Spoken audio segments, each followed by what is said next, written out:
is a clock.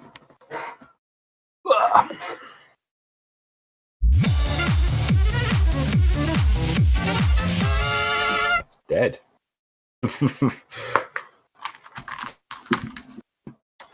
No, I'm finding a clock. We ain't starting until I'm finding a clock.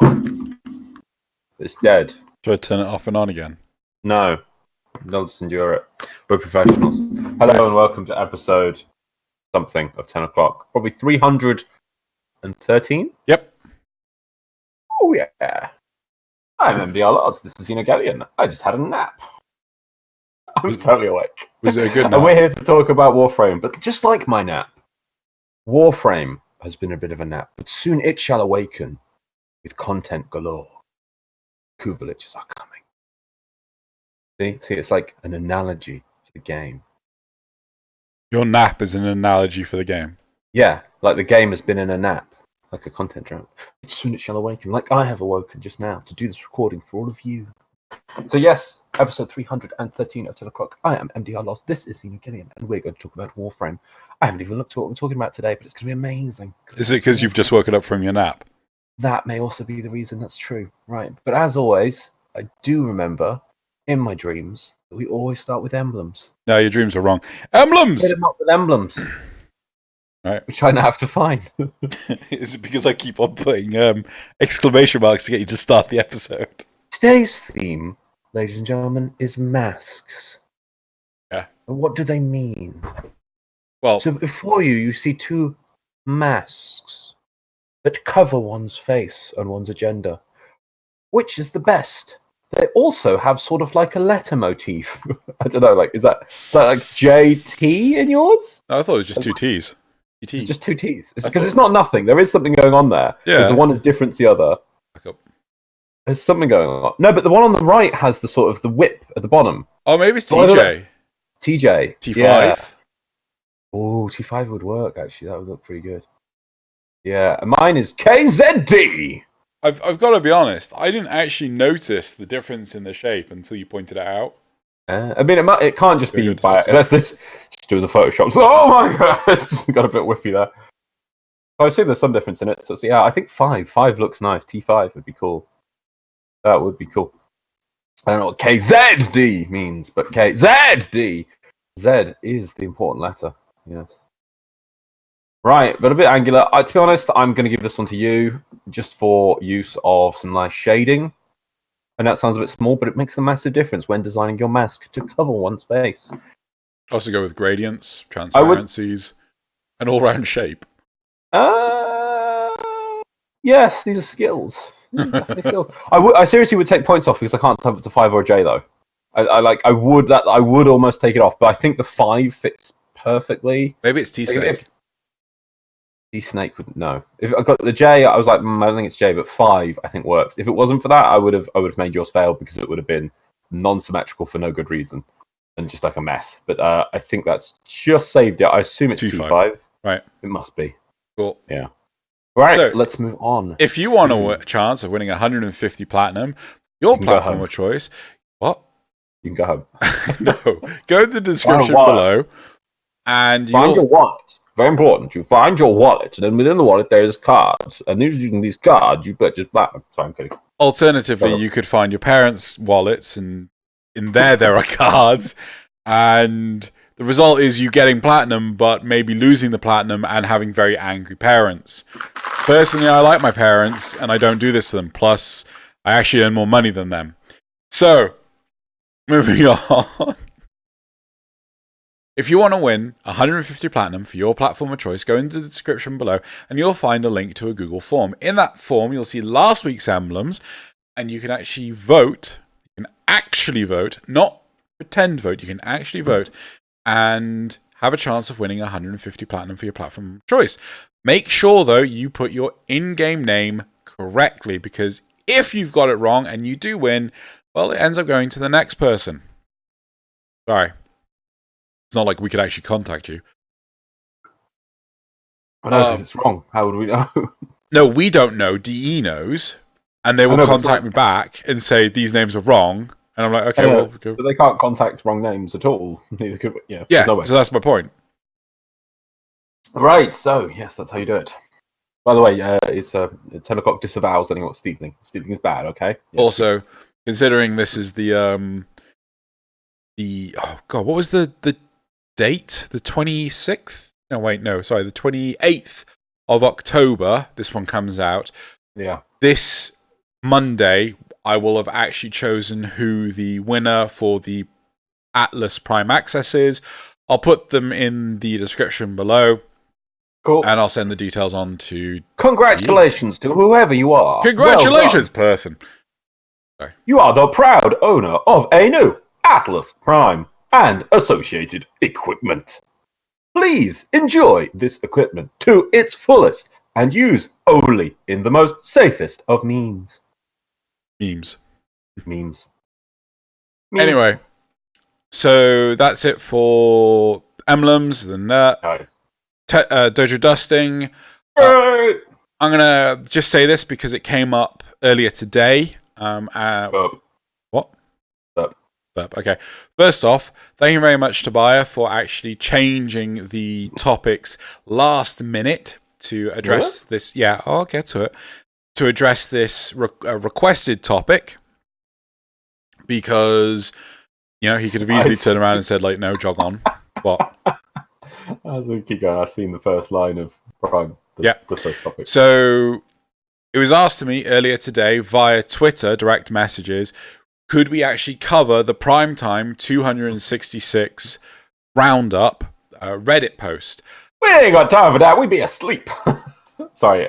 We haven't got to the topic yet. Primetime. I just want to point out, why we don't watch it, but Primetime. But the point is that if you have any topics that you wish for us to cover, and they actually go through the very rigorous Tobiah actually says yes, go into the Discord, which you'll find a link in the description below, and find the Tenno Clock channel where you can actually post the topic to, I hope, make Tobiah's job a little bit easier for people to suggest things that we could talk about.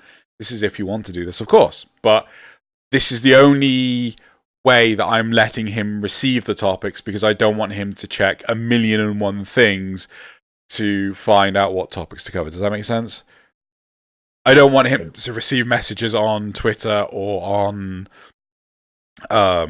email or Warframe or whatever. Just put it all I hardly feel you're going to inundate poor Tobiah with a bajillion messages. I don't think there's that. No, but I think it's important to set the rule firmly first. But I do think Tobiah would appreciate any good topics and interesting things that I found. Where the hell did I leave my phone? On the table. Did I?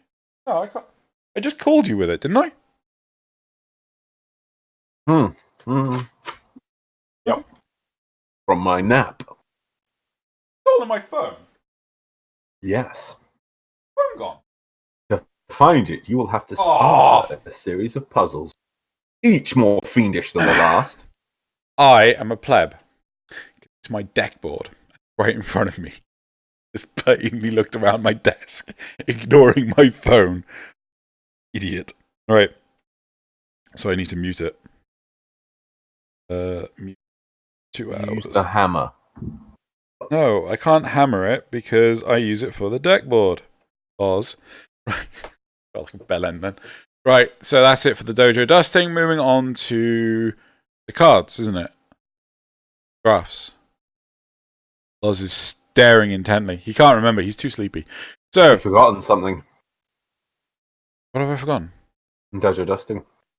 We literally just covered that. No, we haven't. No, that was the whole thing about putting topics into Discord. Nope. Gonna be at TennoCon. There we go. Might be our last TennoCon, you never know. It might be. Might be the last TennoCon. Huh? People need to know. Yep. Right, so we're going to be at TennoCon 2020. We're announcing that now. Oh, actually, today we're recording on the 25th of October. This is my 7th anniversary of having a Warframe account. Oh, really? Yeah. My Warframe account has been active for 7 years. Kind of weird. He played it for all of one day originally. I did. Moving on. I still remember you explaining it to me, like, Lost, this is a game. Like, gave us. It looks amazing. I watched the alpha video and I'm like, right. Right. watched that alpha trailer now. I'm like, damn it! Why didn't I play it back then? We could have been playing this game. Yeah, but to be fair, like with nades. Shut up, nades. Right, move on. Let's go. Right. Let's go. So graphs. Right, first one. How often do you unequip weapons? 75 people responded. 0% said, I can unequip. So everyone knew that they could do it. 12% said, depends on the frame. 16% said, all the time. 28% said, not often. And 44% said, depending on leveling. So that's interesting. Loz, be interested. Are you interested? Good man. Very. Moving on to number 2. What do you think is worth farming for Railjack? 70 people responded. 5% said Kuva. 15% said Nitane. 20% said credits. 25% said Former. And 32% said don't farm. Remember this one? That's interesting. Yeah, no, I do. I think 32% of people was like, yeah, don't worry about it. Just play the game. That's probably the best thing to say. It also kind of preempts any you self-burning out kind of thing. Yeah. Anyway, moving on. Interesting thing about Former. I think they're right. Former's probably going to be. I think this is dojo based. It's probably. And actually, no. I think. I'm surprised Former didn't win because let's be fair. It's probably Former are going to be needed for at least some part of it, and seeing as they have a 24-hour build time, it'd probably be best out of the way. But are they, or is it because it's going to have a 24-hour build time that DE just won't use it? So it's get Former, stockpile those Former. Moving on. Good courses, Mac run toggle. No socket laws. Remember that. Thanks, everyone. Love you. Every one of you. You wanted two joke responses. Yeah. So you can't be sad that one of the joke responses won. I actually got a response on this one. Did you? Yes, from Nick Evans. Loz does need to know that even if you release one with Gorse, as long as you've started sprinting, the ability keeps going for as long as you're sprinting. I don't think that's true, but I will test that now. I believe Nick Evans. Moving on to number 4. How did you know about when the night wave was ending? 71 people responded. 2% said the forums.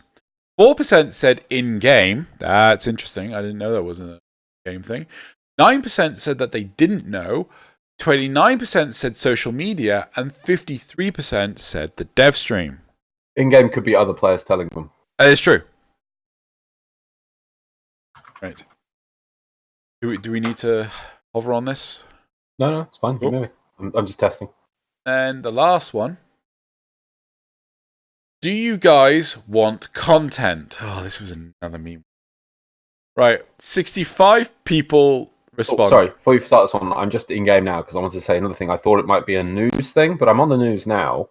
And I see Valkyrie Prime and Sarum Prime, Atlas Prime out, Day of the Dead bundles are back, limited edition Villains merch available now, Atlas Prime, Hotfit, Orbital Haunt Contest, Old Blood coming soon, Nightwave, Intermission 2 is live, Halloween, Tactical Alert. I don't see, and that's up to 52 days ago, there's not a Nightwave ending soon news item, so It must have been in-game through the chat or something.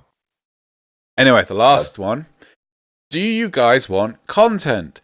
65 people responded. Fortnite for the win, 0%. Don't care, 7. What? The joke answer. Oh no, there's more joke. It's all joke answers. Right? You wanted this! I don't remember this, but don't care, 7%. Content drought forever, 7%. It's over 9,000, 13%. And Clem, 70%. You've spoilt the internet, Loz.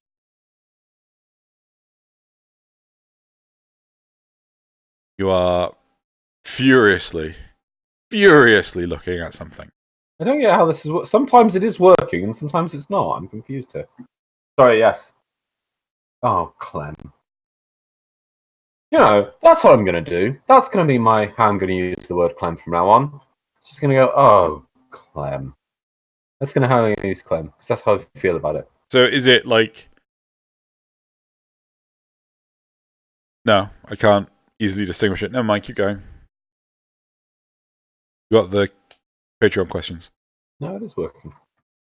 Strange. Next.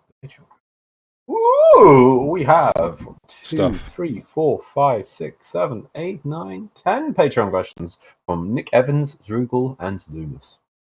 Before we start, I just want to thank everyone for being patient, because I only got this post out earlier today because of some in real life shit. I completely forgot to deal with this, so thank you very much for everyone being patient. Nick Evans says, for both of you, with the melee update right around the corner, many weapons are going to get large buffs. But what type of melee do you think is going to get the most proportional improvement?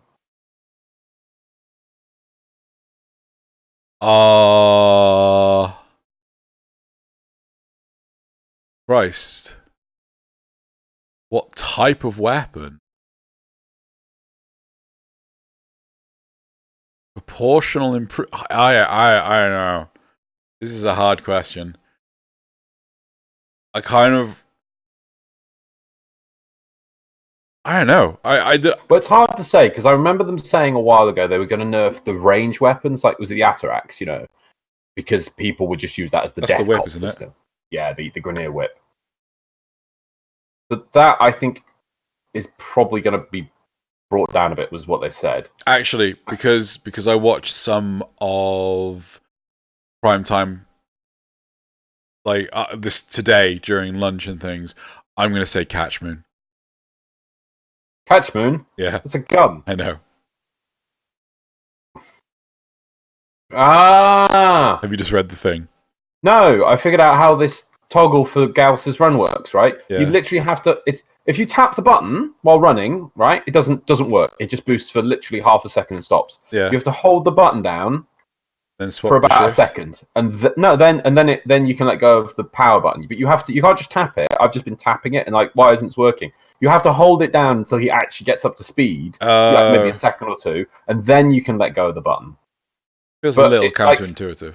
Yeah, if you just tap it, no, it doesn't work. It just goes bazoom, bazoom, and stops. You have to hold for about that length of time. Unless it does something different. No, it is working as intended. No. I mean, it does something different when you just tap it compared to when you hold it. That's what I mean. See why. Mm-mm. Like why you'd want to burst literally 2 feet. I don't know. Yeah. Right. Thank you very much. Who was that? We just bought this. Nick Evans. Was it Nick Evans? Thank you very much, Nick Evans. I can actually play Gauss. Yeah. To my heart's content. I thank you very much. I was trying to get the name right. I didn't want to be yelled at. Oh, you know it was going to happen. Right. You moan at me for no real reason. Right. Okay, that's good. Question. Thank you very much. Next question. That is actually question. Work it out. Question. No, you didn't answer. You said Catchman. That's not an answer. I'm going to bring you to this on this one. I'm thinking like mid-range weapons. But then what are the changes coming? Because we've already had the ground. There's a crap ton, and they're all personal. They're all personal. Yeah, so all the tweaks are per weapon, not per weapon type. I think mid. Oh, actually, no. Got an answer. I think thrown weapons are going to have the biggest, happiest change, because thrown weapon combos are like the worst things in the world. Like, I am twizzling around like a. How do we know how we? Or is it going to go back to the old system where you do like a charge attack to throw? They did actually announce it in. Because I know what you mean. Because I remember. I don't know if they ever fixed it. I remember in the Melee 2.0, there was the point that you had to do an attack and then you could throw it. Yeah, really I think if anything, unless they did actually show it during prime time, and if they did, I apologize. I think if anything, the big thing about it is the combos are going to be interruptible. You don't start a combo stood still. Yeah. And then you're basically flailing around like a moron when everything around you is dead. I think the big thing about it is that it's going to be adaptable. So if you start stationary and then you start going forward or backward or whatever, the system will actually peg what you are doing. And you're not going to be stuck in combos, which is like the biggest problem with the combo system. Getting stuck in a combo that you're just there for absolute ages waiting for the battle to finish. Yeah. So, we'll move on. Awesome. Out of the Kuva weapons that have been shown, which one actually caught your attention more? Encore. Were they shown on the dev stream or the prime time? It doesn't matter. Like, I saw a Tonkor. It's the Tonkor. As far as I know, they're grenade weapons, so I have no idea which. Were they? His answer is also Tonkor. Is that a phone call? Timer, I think. What was it for your nap? No. Why is it? What? I don't know. Did you do a timer instead of a stopwatch? No. But we're still going. Did someone like hack your phone? I don't even know what's going on. It's fine. Let's move on. I don't know about Kuva weapons. It's more how the overall system's going to work more than the weapon itself that gets my interest. So I don't think they're new weapons. They're just aren't they just Kuva whatevers? Kuva Tonkor, Kuva Brak, Kuva what's the Kuva Grakata, isn't it? Grenade weapons, isn't it? Yeah, Nucor. Nucor. No, what am I thinking of? Karak? Yeah, it was actually. That's the same thing. The rifle. Yeah. The one that's like the worst Soma. The worst. Yeah. Soma. Yeah. I don't know how much, but it used to be one of the best starting rifles you could get easily on. Oh, yeah, because you couldn't get the Soma yet. Yeah, of course. Yeah. But still. Moving on. Why is there a kill and convert option for Kuva liches, but not a flirt or romance option? Isn't flirt and romance... Oh, wait, is that like one thing, not two separate things? One or the other. It doesn't matter. There's like kill, convert. Why is there not kill, convert, romance? Or kill, convert, flirt? There's options that aren't kill or convert, but are to start a relationship with the Kuva. I would also be happy with just slap him in the face and run away. But I don't know. I don't know. We are clearly not in the realm of fourth dimensional programming. I want my grim dark. You just okay. That's why. Google says, "Are you excited for the Kuva Tonkor?" Yes. Google asks, "What's the worst movie you've ever seen?" Sunshine. That is that like anyone that knows me knows I hate Sunshine. It's like a really fucking awful movie. Oh, so bad. What is science? Christ. See, but I knew that that film wasn't trying to be something else from the start. For me, it's hard to say. I don't know if it's the worst movie. I don't know how I could describe worst movie. There's movies that have been like, is it a movie that bores me or a movie which annoys me and angers me? I don't know. For me, I'm off the top of my head, I'm just going to have to say The Last Jedi. Surely it has to be something that makes you rage so hard. But you kind of like worst because it was just boring. It says worst movie.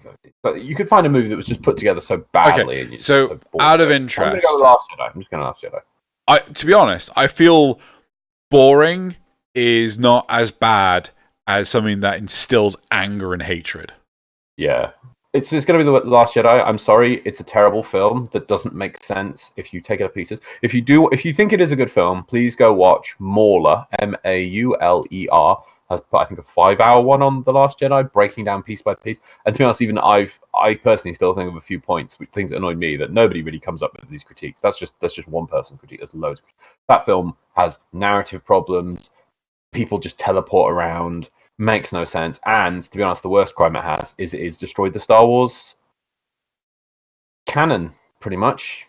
And I don't know where they're going to leave the next film, but they basically got no point to start from The Last Jedi. It's a terrible film. In what sense did it destroy the Star Wars canon? Well, I'm not saying it didn't. It makes canonical additions, which basically make you, if you think about it, break the entire premise of the previous films, and will have to base all future films on. The best point, for example, of this is the fuel is one thing, but it's not too big of an issue really, because you can get past that. You can get past that. Yeah. But it's the weaponizing a spaceship. I don't care how amazing that was. Visually, it's a lovely film. But like using a spaceship as a weapon to basically kamikaze into another ship. All previous films, you're now going, well, wait a minute, why couldn't they have done that on previous films? And in future films, we're going to say, whenever you see a space battle, hey, why can't they just kamikaze some ships into it? They've got droids. This is a universe with droids and autopilots. I don't get why that space combat should be very different. They changed the rules of hyperspace. There was a line. There was a line in New Hope where they're having to calculate. I think it's New Hope. They're having to calculate the jump to hyperspace. Yeah. And Han says something. I think it's like, you don't want to go through a star in hyperspace, or you don't want to end up coming into a star in. Do you know what I'm talking about? I do know, but I thought it was like exit into a star. Yeah, it might be exit. Han Solo hyperspace, New Hope. Jump to light speed. I just want to get this right. I'll jump to light speed for a start. Why don't you outrun? I thought this thing was fast. Watch your mouth, kid. Oof.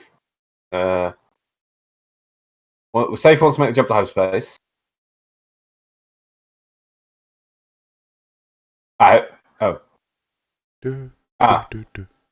Without precise calculations, we might fly right through a star, or bounce us into a supernova. But but even so, that's still a sun. That's still a star. Right? You could understand that maybe having space, it having an effect on hyperspace or whatever. It felt like it was a calculated and careful thing you had to use, and it was more dangerous for the person in the ship than what they were hitting or whatever. Yeah. But then in that film, they basically made a small ship into the ultimate weapon, and what in previous films you're like, hang on a minute, you see the destructiveness of that ship versus a bigger ship, so you can just say, well, why didn't they just hyperspeed X-wings through the Death Star? Like, any big ship no longer makes sense in this canon, in theory, because and that just I think Snoke's ship is actually bigger than a Death Star in width. So you might say like, oh, but the Death Star has more powerful shields. That thing was huge. That thing was stupidly huge, and apparently. Actually, no, that's a point though, because the whole reason why the Millennium Falcon was able to get inside Starkiller Base was because the shield was so big. It was on a rotating frequency. So it would hyperspeed through it, and then they would come out of hyperspeed inside the shield. Yeah, so like it could, because the shield was so slow. So I mean, like, really, she should have just bounced off the shields. Yeah. Yeah, in fact, that thing is probably the size of a small moon. So yeah, it seriously. There we go. Last Jedi. I mean, look, we've just broken down 10 o'clock talking about for like a few 5 minutes ish about this whole film. And to be honest, I could go on and on and on, and we need to stop because we will just go on forever. Seriously, 5 hours. Sunshine. Right. Oh my god. Sometimes it's just a stupid film, and you knew from the trailer it was going to be a stupid film. No. I did not realize it was going to be that bloody bad. Oh, okay. Right. I'm going to have to get you to watch more to realize just how bad Last Jedi is. Anyways, do you remember if I've asked that movie question before? No. I don't remember if you have. Though you might have. The Last Jedi, I might have said a different answer, but seriously, New Gold is the Last Jedi. So you will ask, and Drew would always say Sunshine. I may have said the core, because that's a second. But I fight you on that. But that's for fun. It's fun. Though. Exactly. It is fun. So I wouldn't have said that. So anyway, The Last Jedi, I think will always be. Zerul says, how do you like your new place? It's a mess. No, I really like it, but it's a mess. Based on what we saw in the last prime time. Keep going. Just so everyone knows, so prime time will happen Thursday evening for us. Thursday night at midnight. Thursday, Friday morning, Thursday evening at like midnight, or sometimes based on time 1 o'clock in the morning. It's not something where you can really stay up and watch. Sometimes it can be 11 p.m. If we get a question about prime time the week after, we got time to catch up on it. But like next day, no, I didn't get a chance. Well, they don't know when we're recording, and we don't know if it's an important thing in prime time, because sometimes I've sat and watched prime times and it doesn't have news, and then sometimes they have really important news, and it sounds like they've put out some really important news in this one. So anyway, that's what we saw in the last prime time. We have a good starting set of weapons to farm. Really? I imagine, and to piece together what we're talking about here, I imagine we'll get more as time goes on. What if certain Kuva liches will only have certain weapons, such as tech liches being the only ones to have the Kuva Tonkor and Dubba Stubba, while tank liches only have the Kuva lich and the Carrack, just an example. This means we would need to switch warframes in order to spawn certain Kuva liches. Thoughts? Not opposed to this. Not opposed to it, yeah. I think as long as the community can come together and map out how to do, as long as it's easy to sort of like switch the liches. How strong are these weapons? Don't know. Yeah, that's my one worry. Okay, so I can't envision that the weapons are going to be as strong as the top tier weapon right now. Oh, not like custom melee weapons. Zors haven't been the top tier of all melee weapons, and not like bloody custom pistols hasn't been. Oh, you know that the that's one of the points of the dev stream is the fact that the catch moon is getting nerfed into the sun again. What do you mean again? I thought he already did a reduction on it. No, didn't they? No. He talks about this like 3 dev streams ago. Has it not been done yet? No, I don't think it's been done yet. Oh, okay.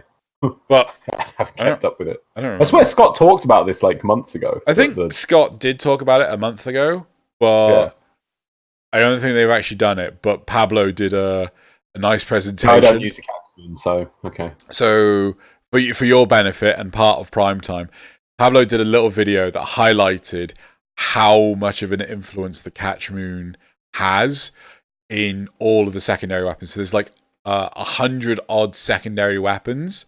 Yeah, 50% of MR27 players use catch moon.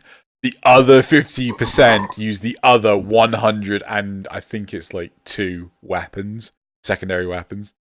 And they're like, no, this isn't good. So they're nerfing it. It's very sad that it's taken a year to realise that. I don't think it's taken a year. I think it's just taken a year to act on it. That's kind of bad. See, those are kind of really interesting stats. Why don't we hear about that more, and why aren't they brought up more? Because people hate stats. Like, look how much the dev team like rag on Reb for her stats. I love her stats. That's amazing. Reb, more stats. More stats. Left side. Anyway. No, but my worry is that just partly because we haven't had any content and they want to make this content relevant, that we'll get the Kuva Lich's weapons and they will just be the best things out there. Like the Kuva Tonkor is going to be really good. I think the Kuva Tonkor will be better than the Tonkor. It might be the top tier launcher. No, not a grenade launcher. Sorry, not necessarily. Is the Kuva Carrot going to be better than the Soma everything? No, I don't think that'll be the case. But let's see. I don't think the Kuva Tonkor will be the best DPS weapon out there either, right? But I think they'll be high. I think they'll be really high. Yeah, well, anything can't beat the catch moon apparently. So let's move on. Loomis also asked 2 last questions. After a certain amount of time has passed, do you think it'd be a good idea, on top of having a randomized damage buff on a weapon, there's a randomized utility buff on a weapon? Yeah. No. Is that what Coovering it does? Does it give you a randomized damage buff? I have no idea if that's the case. That's kind of weak. I thought it was going to be more side grade. Oh, maybe. If it is part of the Kuva thing, then yes. Yeah. I'm sorry to say, actually, we're going to have to wait till I see this Prime Time and things to catch up, because it seems like there's been some amazing reveals in this Prime Time. Last bit from Loomis. Do you think the Corpus will get a similar system to the Kuva Liches? Yes. We don't know what the system is. The answer is yes. With amalgams instead of Kuva Keks. So if they do, it'll probably happen after the new war, since it will also give a lore justification for them after Salvi broke off his partnership with them, I think, question mark. Yeah. It'll be canon. Yeah, it'll be canon. Yeah, it'll be What, amalgams? No. Like, when the Kuva... Sorry, the Corpus Lich, the Amalgam Liches come in, it'll be after... Okay, right? I don't want it to be Amalgam Liches. Why isn't it Proxy Liches? Fine, Proxy Liches. It doesn't... No, it does. I get where you're coming from. My point is talking about when it will come into the game. Canonically, I think it will be after the new war. Right? Only because that's the next piece of content. And yes, but like I don't need it to be Amalgam Liches. I like the amalgams. It's pointing about the lore reason, whereas I don't like amalgams as that. I think amalgam should be more for the sentience than for the corpus. Yes, exactly. Yeah, I see amalgams as half moving towards sentient stuff, not corpus moving towards something else. Yeah. I want to see proxy rebellion. So, because imagine if the corpus released like learning machines that are designed to hunt you and they adapt off of you. Yeah. And that way you can get unique machines. Maybe instead of being weapons, they give you unique pets. Yeah. Or Zanuka companions that you can reprogram and use for yourself. Come on! And they could build. There was the events they had in the past called the Proxy Rebellion, and they never really did anything about that or explained it. And I think it'd be really interesting to see, because that's part of the reason why the Orokin didn't like originally. They said that the sentience broke the 7 precepts or something, because basically it was a thinking machine. And it would be nice to see that the corpus, obviously lower previous technology, just get away from them and go down the crazy AI route and maybe be their own mini faction. That'd be kind of cool. We know what the 7 precepts are. No. Just that they break them. No, I need to double check this with Zale. Or Zale knows all. Okay. In Zale we trust. Sorry. That's it for the Patreon questions. Let's move on to community responses. Last ones from the community. Tony Covenant says emblems are still last week's, not these new ones. Okay, apologies. Something happened earlier in the week. Sorry. Test 1049. Loz complained about not having certain keys as toggles. I would highly recommend that you look into auto hotkey. It's insanely easy to set up a hotkey that would do exactly what you want. That's true. Having a program to come up with hotkeys for me to do extra things that I want the game to give me the ability to do. Yeah. But that is true. I could set up that and that would fix my problem. But I'm a weird person and I actually like as much as possible to rely on the game. And I feel that would fix my problem. But what about console players? What about every other player? And sometimes I think that doesn't mean that it's not missing from the game. I can't remember what it was that I wanted. That's how most of these things are. But I could do that through an auto hotkey. But Next one, Sean Montgomery. When will we see the arrival of Prisma Clem Wraith Prime? Carbon Knight responds with Mark 1 Mutalist Mara Umbral Prisma Dex Vacor Telos Synoid Secure Raptor Sancti Clem Wraith Prime. I hate you all. Zybo says Ember Lazy. Efficiency is clever laziness. No. Yeah, love the show. No. Well, Zybo, your meme game is on point. I'll give you that. But I'm not a dancing frog or an aggressive frog. So there. Moving on. Crasher28 Alec. What is the name of the podcast? I'm not finding it for some reason. Now, first of all, I don't know if we mentioned another podcast last week. If not, this is 10 o'clock, and I hope you're still listening to it. Crasher28 Alec. Good to hear you. The other one may have been the Framecast. Framecast. But you can find them on Spotify, can't you? Framecast? Is it Framecast? No, it's still on YouTube. No, that's the me and the Michelle. Yeah. Oh, that one. Yeah. So go to Xenogalleon's main channel. Just type in Xenogalleon. Just find the highlights. Yes, the highlights. And then in the highlights, it says Framecast highlights. You can then find a linked full one with you and Michelle Postman. Yep. There you go. Darkstar, I forgot about that. Darkstar 14N, sorry. You forgot a resource Oxium, followed by Thomas Cooperstein saying, and Hexon. I assume that would be for the grinding for the Railjack stuff.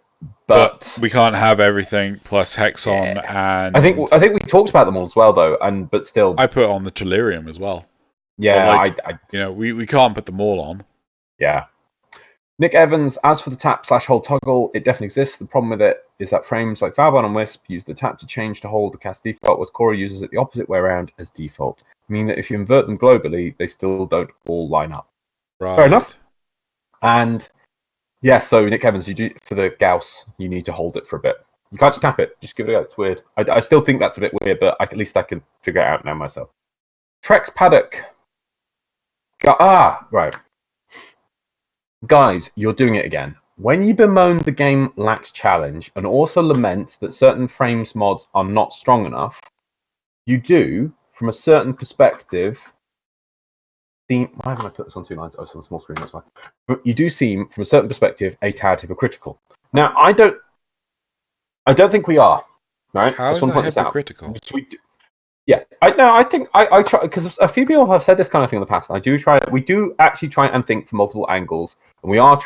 I do feel that we may get into our little mentality a bit too much. So I always try and think from different angles. We think from new players and non-players and that kind of stuff. However, just because we say the game like challenge, and then we say that something is not strong enough, that is assuming that we think the whole game is on one linear line, and it really isn't. We can say that a game needs more challenge and that XYZ frame are not strong enough. These are not separate things. So the game in general could need more challenge, but then a few frames, because the frames are for different niches, different things, they're on separate. You don't consider the whole game on one scale. I think a simple way of putting this is the fact that 50% of all MR27 players are using the same one weapon, right? It is clearly superior to all the other weapons. Yes, actually, even though you might have a really overpowered... Yeah, I suppose. If you're using a catch moon, right, as your only weapon, and then saying the game max challenge, because it's so powerful, maybe there's a bit of... Yeah, I could see something in there. But when we say a certain weapon frame mod is not strong enough, let's look at Warm Coat. I can criticize that for not being strong enough and still say that the game max challenge. What does that add to the experience? Warm Coat, or even the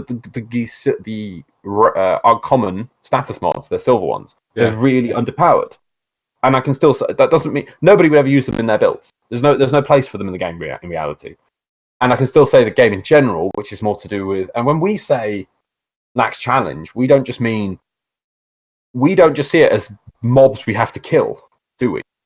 No. They're not bullet sponge. I don't just mean that.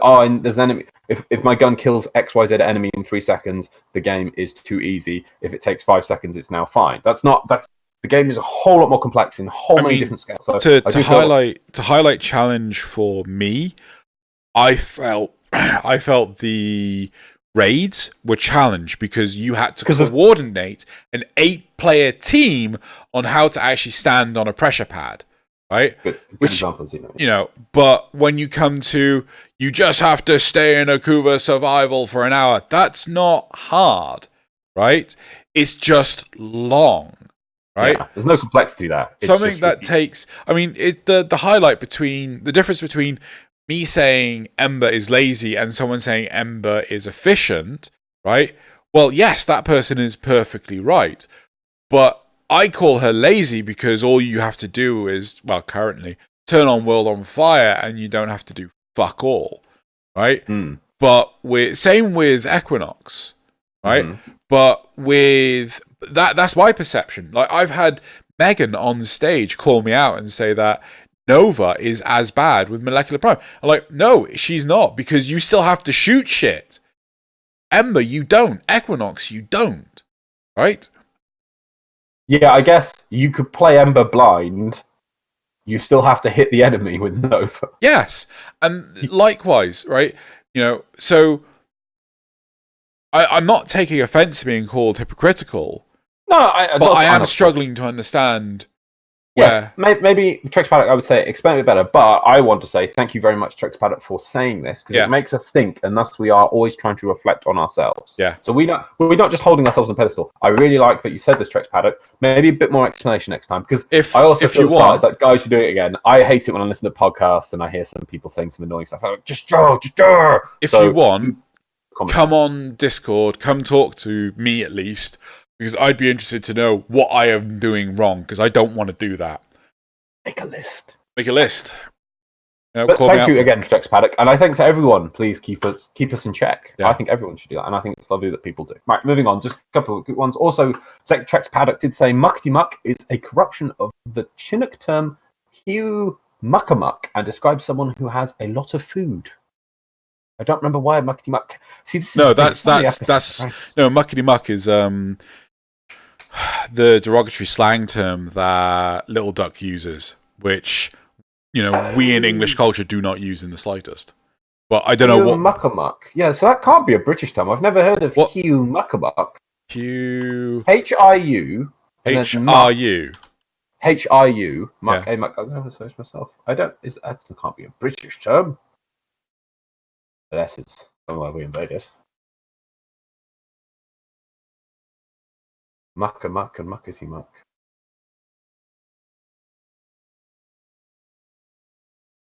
Muckety muck. So someone important, especially someone who is self-important.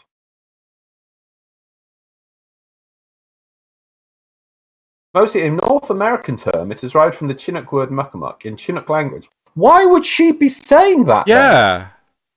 What is the point of making her British or giving her a Cockney accent to have her speak quoting Americanisms? Yeah. I mean, this... Because Cockney rhyming slang doesn't give you enough examples for things. Yeah, I'm sorry, like, this just makes me hate her even more now. Yeah. It's like, where's your pride in the Queen's English? Queen's English. Thank you very much, Trexpad. I'm going to have to read that article on that, so thank you very much for pointing that out. Ascalor, I don't know what you're on about taking away the credits. Oh, there was a bit more. I still have 10 wood creds I kept as a souvenir. I think that's Wolf. Are the credits converting into... Are the Nightwave credits converting, or are we keeping them? No, I thought we lost I'm supposed to convert. I don't know. We're going to have a check on that one. Carbon Knight also says... Xeno. Yeah. Hold on. Xeno. Yeah, I'm ready. Xeno. You there? Yeah. You listening? What? Don't forget the face rig. Yeah, I am well aware. There we go. That's it. Let's move on to topics. What? Hold on. You had this in your comments. Why didn't you actually tell me this before we started? This is more fun. Yeah, no, I realised, like, I don't know, half an hour ago. It'll happen. I'll put it on, like, a post-it note and just put it on my monitor and leave it there for a week. Right. Let's move on to topics this week.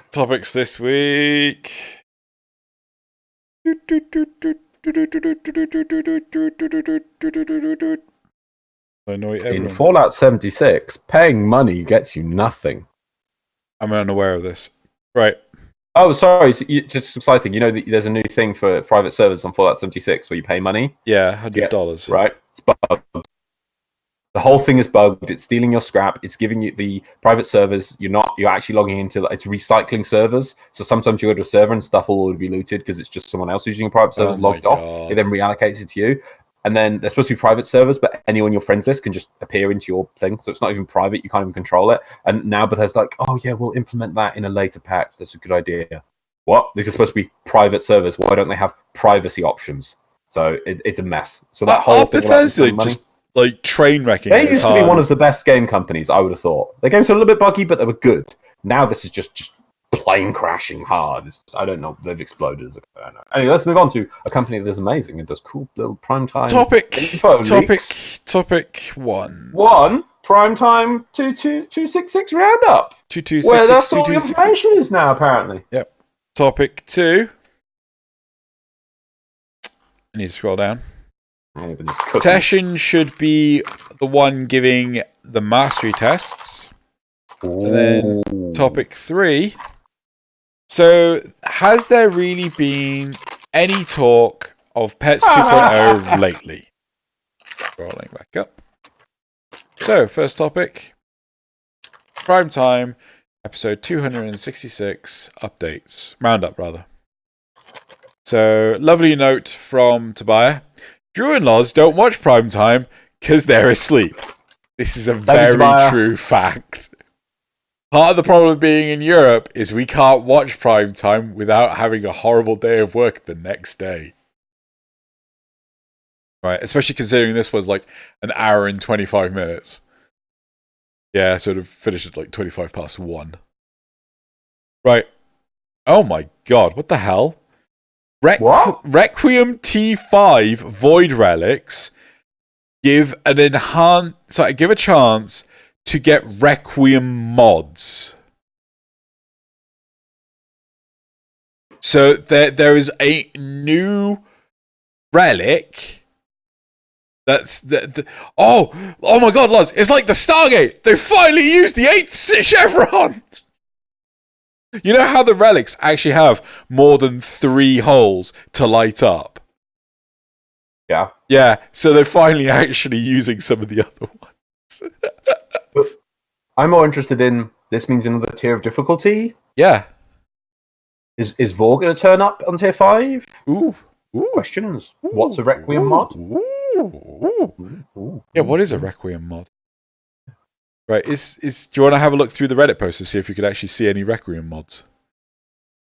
Should I continue or should we wait? You continue. Okay, continue. Heavy review of changes going into channeling to lift update. What the heck does that mean? I don't know what. I don't know. I don't know what this. What? I think channeling mods are changing. Is what I mean. I've got a load of list here, which you got loads of mods there. Those are mods that exist. Requiem. How you farm the Immortal Parazon mods? What's a Parazon? Parazon's the stabby stick, the one that he didn't name the Vegas. But it was a cool name. It was a cool name. It was a link best between mind and body. Yeah. It was a cool and name. Stabbing. Where's that word from? Was that one of the other ones that was chosen? No, it was. I think it was one that he just came up with. He actually put it up on Twitter. So what was the point of asking on Twitter? I love how we've actually had this conversation before and we're just reenacting it for everyone. Yeah, we are. However, I was a lot more upset. How much? Yeah, you were more upset last time. I was really upset. For food cards, Cuba missions, and then you just do the new Requiem Fishers, which is the same as Void Relic cracking. There are 8 unique Immortal mods, 2 from each Requiem. I think the Immortal mods is what they are. So the origin is the Parazonium. A Parazonium is a long triangular dagger, wide at the hilt end, and coming to a point. That's what a fucking dagger is. You don't need to tell us that. In the Roman mythology, it is frequently carried by Virtus. I don't know who Virtus is. Particularly on early representations, it is also sometimes carried by Mars or Roma or the Emperor, giving them an aura of courage. In Roman statutory, whatever, the weapon is cradled in the bearer's left arm or the... Yeah, okay. It's a stick. Sorry, it's a blade. It's a dagger. The end. I'm gonna take pleasure in the fact that he went for a Latin word. Clearly, he saw my thing and was like, "I like what this guy's thinking." Clearly, some Latin word is where we're going to find this answer.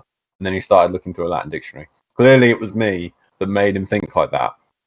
Whatever. I'm going to take credit for it. So thank you. I'm going to say it's one for me. Mark it on chalkboard, everyone. 1 for Loz. There we go. Yep. Anyway. Oh, listen, the Latin word for Vegas literally means wandering. Even that fit better. Like Tenno Wanderers. Come on. Anyway. The words vagrant, vagabond. So Requiem. Oh my god, vagabond. Okay, Loz. Okay. Requiem. So I think mods? you do. Yeah, so Requiem mods are the Immortal mods. Oh, okay. So the ones for the Parazon. Okay, cool. Yeah. So interesting that they've put it there. Yeah. I don't like that. Oh, wait. That means we have to farm the bloody relics first. Yeah. I don't like that, to be honest. Unless you start with maybe 1 Immortal mod. I don't like that. Because this device, this like blade spike thing, is going to be one of the key things, Vegas. like the fundamental thing into Tenno. Yeah. The Vegas. That's what we're calling it. Yeah. To be. It doesn't make sense that because clearly this is going to be like tier 5 is an end game thing. I don't like how you're going to take so long to get to the point of like, oh, maybe we should update this with our mod technology. You know what I mean? It seems to seem really weird. Like a fundamental facet of... I'm fine with that because how they described it in the dev stream where it's like the you have to say the right magic words in order to actually kill the Lich. Because do you know that's how that works? Did you watch the dev stream yet? No. He has a go at me for not using face rig. So the idea is that you... Oh god, there was a kids board game. I think it was called Mind Blaster or something like this, where you had a combination of colours and positions, and you had to guess the secret code. So one person had to get it in the right order, and you would put on the actual as the response, like as the sort of game master, right? The person that you were playing against, they would put a response as to how many you got in the right position and how many you got the right colors, right? So you could guess what. With like pegs. Yes. Yeah, I know the game. I can't remember what it's called. You think it's called what? I thought it was like Mind Blaster or something like that. Master Blaster, but that sounds more like a cartoon thing. Mastermind. I think it's Mastermind, actually. Mastermind. Master. Yes, it is. Yeah. Right, yes, I remember that. So yeah, you would know, you got different pins that would give you feedback saying you've got the right things and then the right thing in the right place, but you didn't know which one it was. Yes. So you've only got so many attempts. Yeah.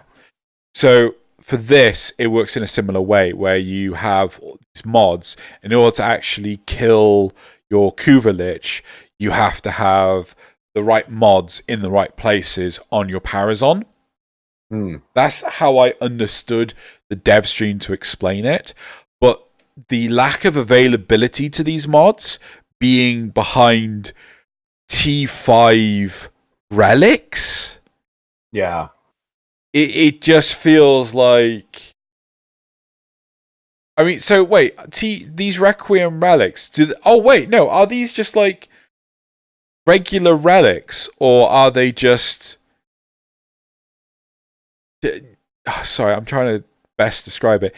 Is it an independent subset of relics that are identified? How you farm the Immortal Parazon mod is that you farm the new Requiem relics from Kuva Floods, 100% chance to get one.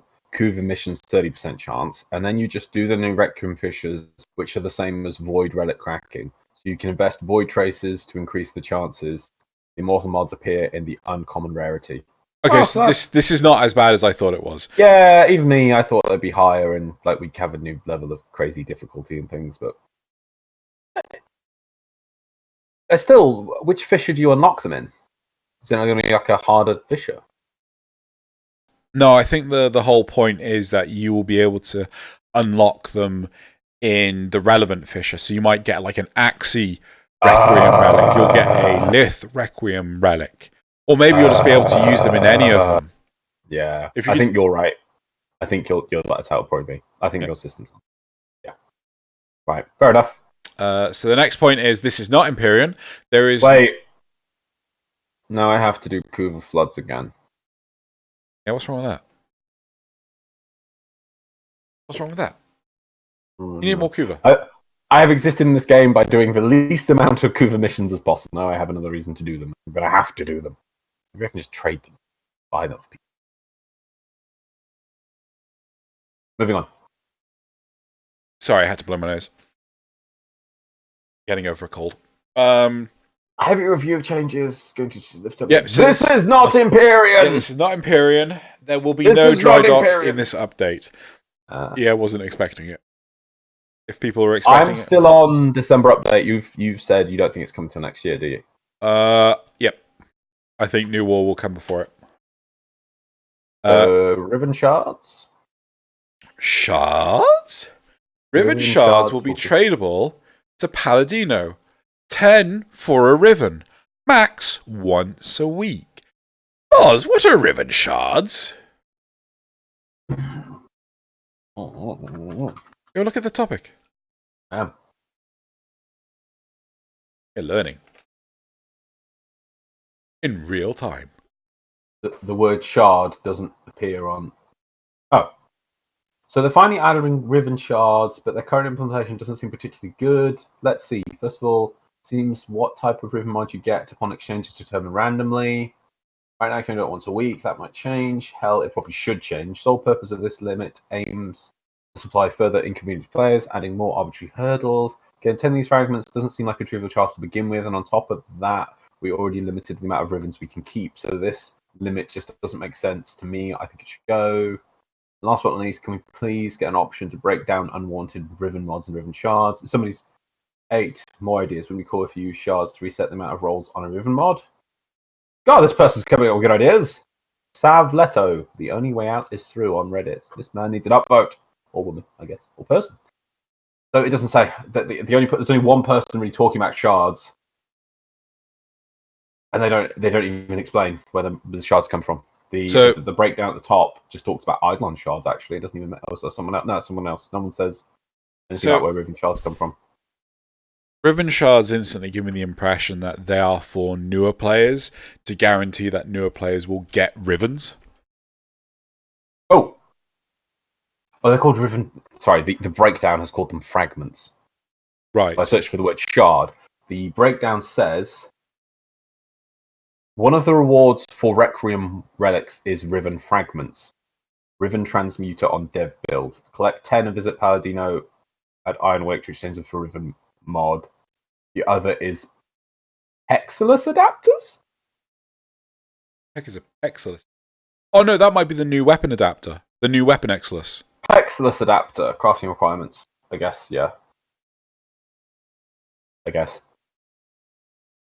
It's the I don't know, chocolate waffle of justice. Oh! So I've just seen the next point. It says Parazon mod slots are 6 in total. 3 immortal mods to kill the Kuvelich. 3 normal mods to modify stats like hacking. And also add bonuses for finishers, because it's going to be your finisher weapon now. So I like that now. So my complaint of how it's going to be crazy to decide to add to this device that's full functionality. So I assume Intruder mod will probably go on there. What's Intruder? And then more time while hacking. Oh, okay. And then the finisher ones. That's cool. I have been calmed. Oh. That's nice. Okay. No, it wouldn't make sense to me. It's like, you wake up and you're getting weapon mods for your gun. You're like, this thing on my arm, shall I use my mod technology in it? No, but you are. But then there'll be later mods, more advanced ones. That is really cool. Melee weapons will get a combo counter buff. Sorry, I've just even said it says here the Intruder Warframe mod will be moved to the Parazon. Okay then. Right.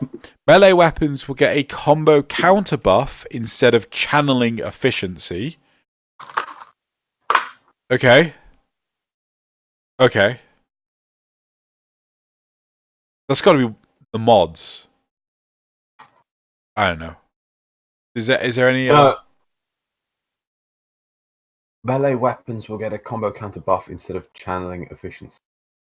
Is that verbatim on stats? I think it's a stat for weapons. Okay. Channeling efficiency, I think. Okay, so is that... Okay. I know. Right.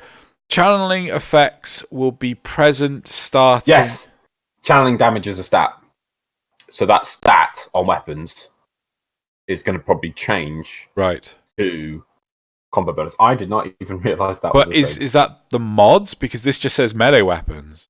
Yeah, no. Melee weapons have a stat that is channeling damage efficiency. Right. That stat will now be changed to do with some of them will be better when the combo ranks up. So currently you can find really cool channeling melee weapons. Some of them are. Right. That was going to change to is some weapons will gain more from the combo counter being built up than others. The weapon. So what? The multiplier will do better? Yes, I assume that's the multiplier. Okay. Not 100% sure on what that is, but okay.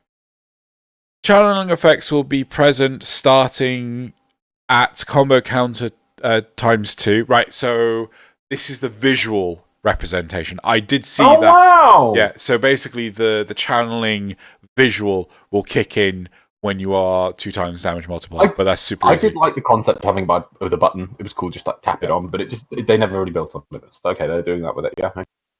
Oh, and look at the last point! Hatchreed is getting a giant nerf due to it being used 50% by players at MR27. indicating that it is wholly overusable. Yeah. I'm still sad it's taken them that long to realise something like that. As I said, it honestly makes me think they don't look at this stuff that much. No, I think they do. It's just I don't think they do. I think they're too busy doing other things, and they just don't. They need if that's how far it's gotten, and obviously that's built up over time. It means that they need a team which is looking at stats on it, because occasionally they do have a team. We've even spoken to Ben, right? I'm trying to pimp him out and get him. They need more Ben. More Ben. Get Ben. More get Ben on it. Ben on it. Ben. Oh yeah. Right, moving on. Sorry.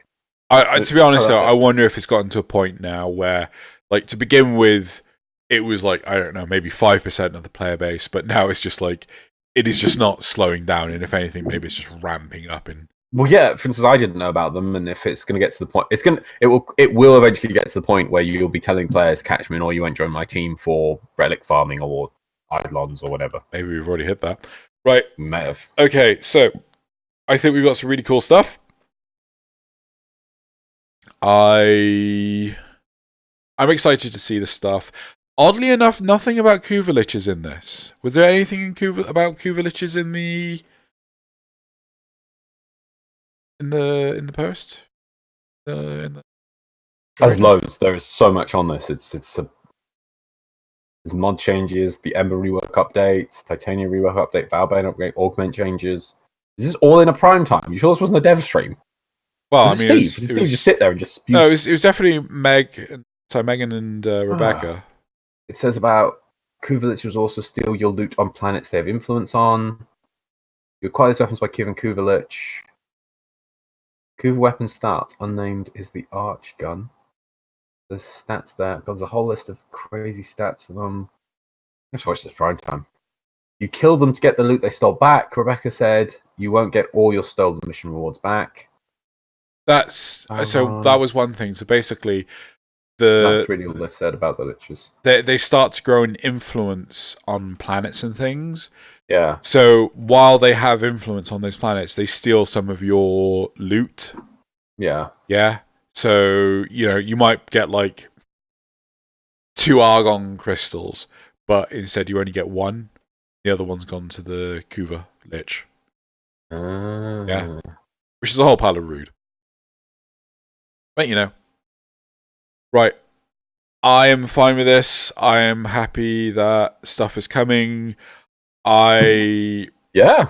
Okay, so from the post, does it look like they did anything with Kuva Liches? Like, actually played anything with Kuva Liches? I think they've shown some things like the weapons. There's loads of print screens of weapons. So I don't know if they're like really heavily trying to hide it. But we have thus far seen no combat with Kuva Liches apart from Tenno Live. Which makes me feel that this patch isn't even coming out like next. Sorry, well. When was it? Was it meant to come out this week? It was meant to come out the week we're currently recording. Right. But it got announced a day ago. But the release of this, you don't think it's going to come out the week that this recording here is released? I don't think it's going to come out until like the first week of November at the earliest. I hope I'm wrong. But I've got like this. We've not seen anything of the Kuva Liches. No. All we've seen is like, oh, this is what it could look like. This is maybe they're just like, no, we're not going to show you anything. This is a, I don't know, marketing decision. This is a maybe they're playing it really close to chest. Exactly. Yeah. So we'll see. Anyway, let's go into replies. There were 4 Requiem relics, assuming there is only 2 from each, maybe 2 to 8 immortal mobs for now. Oh, there was 4 Requiem relics. So I wonder what they have my picture of those. Assuming there is only 2 from each, maybe 2 to 8 immortal mods for now. Maybe, I guess. No word on Blood Rush. I'm sure Blood Rush. I'm sure they'll fix all those mods. They'll be fine. Don't worry about it. Which one's Weapon Blood Rush? X. That's the damage. That's the combo. Damage on combo. Yeah. Yeah. I mean, I'm sure it'll be fine. That's not going to change.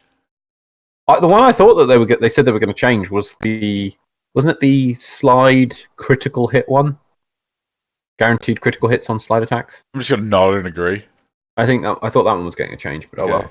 From years ago, I thought, when they first started mentioning it, I thought that was one of the ones which was on the chopping block. Weapon Exilus? Yeah, that was... Yeah? Yeah. So now they're finally adding Riven Shards. Here we are. But they're... Oh! So Tobiah found the same one I'd read out, and he put it in the comments for us, so we should just read it on the comments. Here we are. So I'll read this one in full now. So finally adding Riven Shards, but the current implementation doesn't seem particularly good. Let's see. First of all, it seems what type of Riven you get upon exchange determined randomly. Would it be so bad to let us choose? There's enough randomness and weapon variety within each restrictive weapon types it is. Right now, you can only do it once a week, but it might change. Hell, it probably should change. The sole purpose of this limit aims to simply further inconvenience players, adding another arbitrary hurdle on their path, as if there isn't enough, because I can't see any of the reason for it to exist. I'm part of the reason. I think they should get rid of the one a week. That seems too restrictive. I'd say one a day. Yes. I think one a day is plenty. One a day. I would prefer if it took more grind to get one, but if you...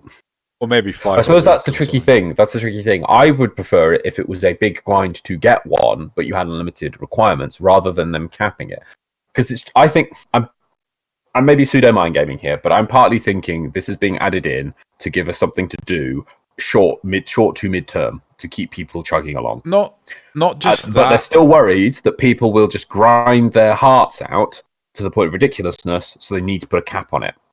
And I don't like that there's both those elements in play here. I think there's two sides to this. There's one side is they don't want to disturb the balance of the Riven market, right? Which I could appreciate. At the same time, I think they want to give people variety in how to get Rivens, because currently... we're way overdue for more stuff with Riven acquisition and things. Yeah, like, we don't need fucking... 3 a week, I think. 3 a week? 3 a week. Yeah, I'm fine with one a day. See, the thing with one a day, I'm thinking back to the World of Warcraft experiments and everything, it makes people desperate to fulfill that criteria. So you don't want to give them that. You don't want to give them... They can do 7 in a week, because then people do crazy amounts. 3, maybe 4, but I'm leaning towards 3 in a week is a good amount. It gives people enough time to do them and feel like they're getting a good reward, but not give them the ability to farm out ridiculous amounts. I am worried, though, that maybe that's why they've got it on 1 a week to test. I could take with 1 a week at start and see what impact it takes, and if they say in the future this will increase. That's what they should do, in my opinion. They say we're being careful, and we're going to keep it 1 week for now, see how it plays for about a month, and then maybe up to 2, see how that plays, maybe up to 3. But I'm worried that it will get to the point of people making alt accounts just to get more Rivens. I also feel that we should... That's the worry. Yeah, I feel that we should also smash existing Rivens and shards. That would really... Maybe 1 shard. It would have to be rather minor. I was going to say something like 3. Seeing as there's a cap on Rivens, the amount you can hold, I think that maybe 2 will meet halfway. Well, 2, maybe 3 actually, because 3 would mean 3 is 4, good. 4, actually, 4. No, 3. I like 3 because it means even if you smash 3, you'd be 1 off getting thing. You need to smash 4 to get 1 Riven back, and that's quite a lot, to be honest. That is quite a lot. But then they're being very careful, because the Riven market is one of the things that's been held up long, has found a foundation in the game and become a core part of the game that is giving long-term development in the game. That makes sense. Yeah. Whereas so I don't think they want to smash that, but at the same time, where's the other content? So that's probably what's going on here. They also don't want to force players to, you have to play the Riven market game. Yeah. Well, yeah. So, although pointing out, I don't like the idea of you don't know what Riven you're getting. You should choose subcategory. Yeah. Rifles, melee, pistol, shotgun, Arcwing. Yeah. Wouldn't it be cool if you could use shards to reset the amount of rolls on any Riven mod, or maybe add an item that could do the Requiem relics? Would it be a neat way to allow players save some Kuva in the process of rolling their favorite Rivens? I like that. No. No? I don't care to reset the rolls. Just saves people some Kuva. Not that much. Yeah, I know. Just fucking go get some more Kuva. Or maybe add it. And hold on. It's another sync. That's the key thing. Or maybe add an item that could do that to Requiem relics. I don't know what that means. Or it would be neat to allow players save some Kuva.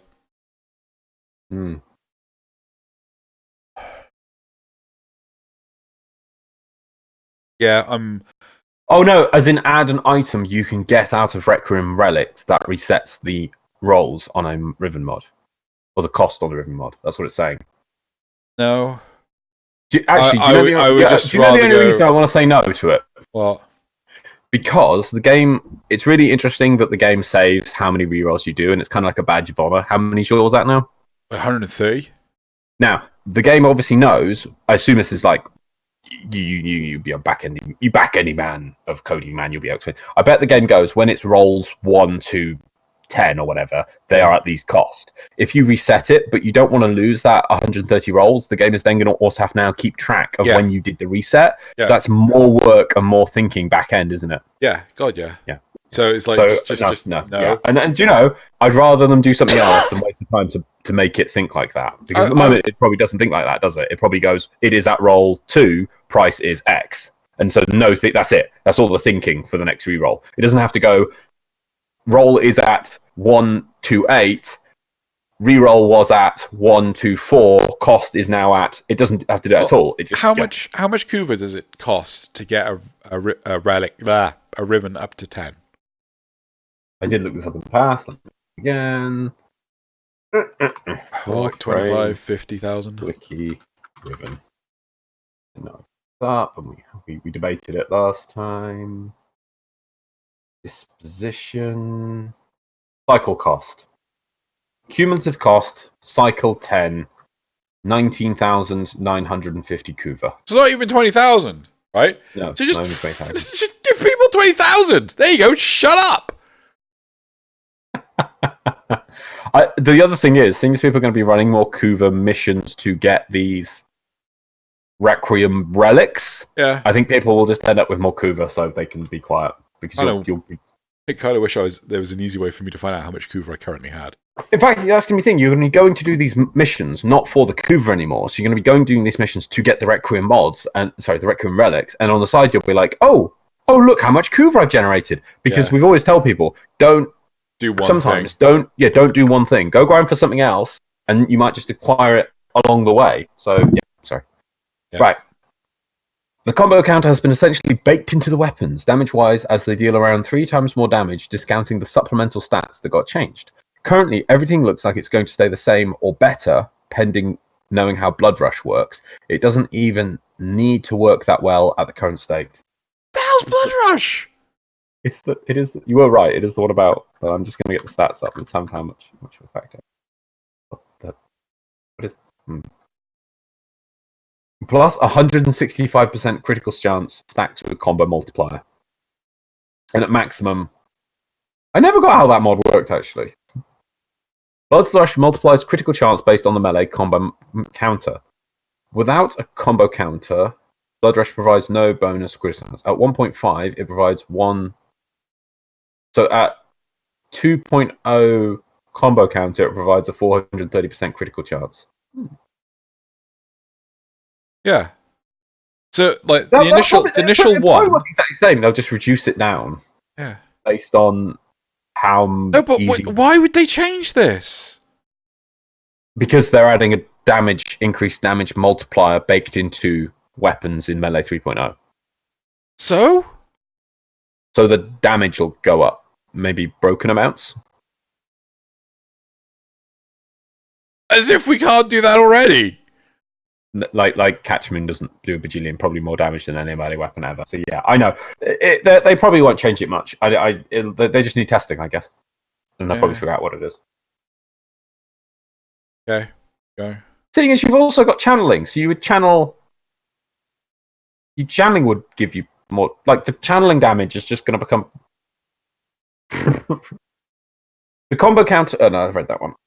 As someone who primarily plays melee, abusing condition overload, combo counter, channeling, and finishers, I'm so effing scared. Why? Why? If anything, they're probably gonna. Right. I mean to me, it sounded a bit entitled. Right. No, hold on. If any, no. Let me finish. Let me check. Right. Condition overload. That's the. I want a cookie. Which was condition overload? Damage based on the number of status effects. Yeah. On the mob. Okay. So I don't. It's that very very rare mod that drops. Do you remember we were saying the other day? But like the sort of shit that they're gonna change are the horrifically broken shit, like, you know, constantly sliding on the floor to get insane stuff. Not how you're supposed to play the fucking game, right? Running around hacking and slashing is what they want, right? So, I mean, channeling, yeah, that's gonna... Finishers are no longer even gonna be on fucking melee. Oh, wait. Oh, was it stealth finishers? Is it all finishers? Yeah, stealth finishers. Okay. I don't know what the big fucking deal is. Melee has been on a back leg for ages. And I think this is just going to be in the benefit of Melee. Am I wrong? Right, that was my point. If anything, I would expect to have, after this releases, we're probably going to have a 6-month period where Melee is going to be the meta. Yeah. Because they want you to play Melee. And I think... If anything, they're going to let Melee be probably OP for a bit. Which wouldn't be a bad thing. Really wouldn't be. I want to ask a card, right? Am I just being dense in how this Melee... That's not going to be it for me. I really will expect them to go, hey, let's let Melee be overpowered. And to be honest, that'd be really interesting. If Melee, let's say Melee does so much damage that it beats even Catch Moon now. Wow, that'd be cool. Yeah. That's the sort of shit I want. Melee needs to be on a front foot, not a back foot. But I just want to point out they should nerf the range of Atarax. Just nerf the Atarax. Well, hell, just make it the slide attacks can't add to the combo counter. Job done. Are people's Melee 3.0 concerns valid? Yes? And then we can have they're being pessimistic, you're being optimistic. Yeah? Yeah. So... It'll be fine. They're pessimistic.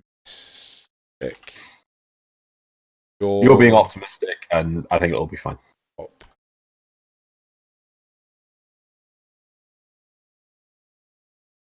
So, I mean, that's how I really think. I don't think DE will make it that these things will be awful. If it is, they'll fix it. No, they'll fix it. I really think they'll fix it. I don't think we've got anything to worry.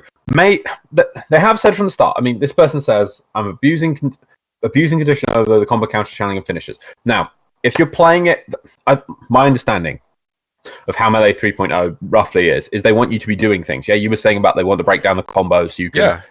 So, but they don't want you to be just doing that stupid spinning slide attack. Now, if you're doing that stupid spinning slide attack with an Atarax now, that's boring. That's going. I think, but that was my understanding. But if you're going to be doing if you're using Melee and you enjoy doing Melee and doing spinning flips and whatever, I assume you're going to be fine. I hope, and that's what I'm hoping. So I'm with you, hoping that, and I'm sure it'll be fine. And if it's broken, they'll fix it. What's that? That's you. Ping. But so yeah, I can't. What would if they nerfed it into the floor? No one would use it. Yeah, and that's the opposite of what they want. Yeah, why would they put all that development time into a new system and then go, well, look at this cool, amazing new system. It does all these flippity cool things, and it's like, look at that. Look at all this time that's put into the development of new animations and things to make this all fit together. And we don't want you to use it. This is for us, not for you. If they turn around, and crap, my brain's just frozen. If they turn around and nerf these things, make them weak. Sorry. The community is getting on a weird bender of why haven't they spoken about this mod? Why haven't they spoken about that mod? You know, the fucking Blood Rush? Yeah, Blood Rush coming up multiple times, right? Guys, if they haven't spoken about it, they probably haven't changed anything about it. That's a fair point. You know? Why would you think they change it? So Melee will still work. The way you play Melee might work. And to be honest, again, I just want to point this out. People might say, "Oh, you're just not understanding." This isn't the first time we've been here. Yeah. The way we have used melee weapons in this game has changed multiple times. Yeah. If maybe if you're gonna say, "Oh, you just don't understand," you weren't here. Zoran coptering. Yeah. Right? That's how the game was played. That's all melee weapons were for ages. That was it. Right? Gone. Yeah. Thibodeau melee weapons as maneuverability. That's how we had to use them. They were for that. Gone. So that's the second time they were gone. Then we had melee. We had the early melee 2.0 where you did bits and pieces. Now we got all these new weapons. Now it's changing melee 3.0. Slams. Oh, sorry. Yes. Then we added directional slams. So you could. Yes. No, actually, there was more. Actually, no. First, there was.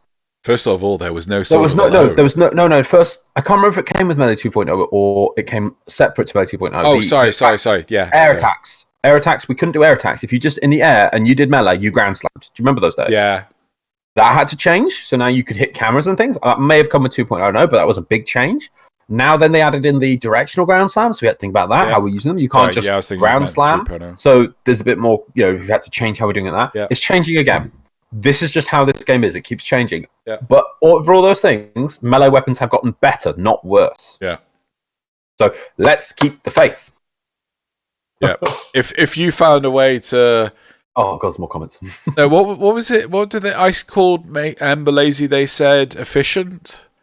If you ever found a very efficient way of using your melee, efficiency is clever laziness. Yeah. If you found your efficiency with melee, don't expect that to stay.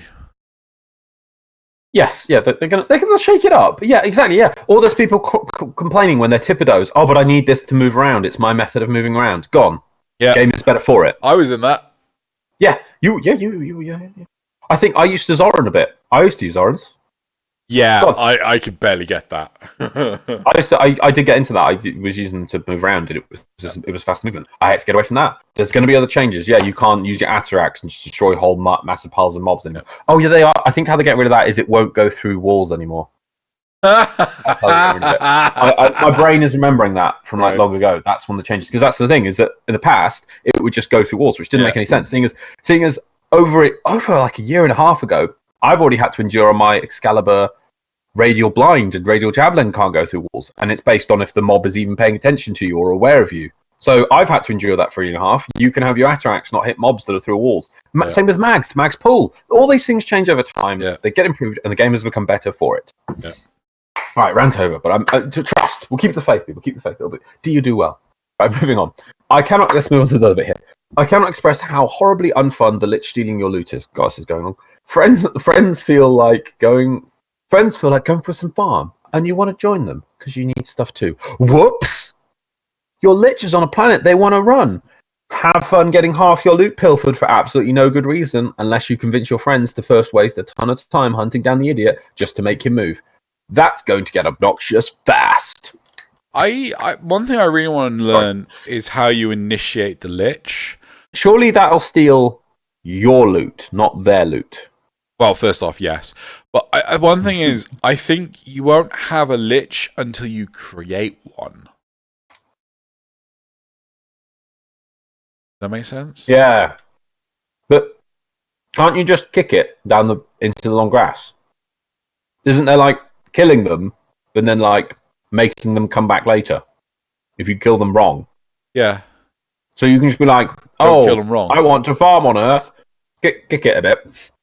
Goes away for a day or so. Come back later. I can go play on Earth. That was my understanding from TennoCon. Because there's ways of making it stronger, and you have to kill it, but not permanently kill it, and it'll get stronger next time it comes back. So you're sort of kicking it into the long grass, make it come back next time. Yeah. Can't you just do that?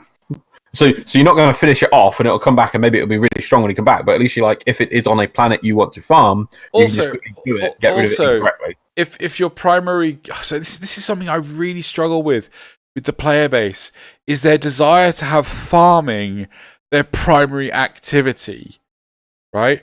No, it's why do we have such a culture of, if we're not farming something, if we don't have a quantifiable value of X, we have no appreciation for enjoyment, right?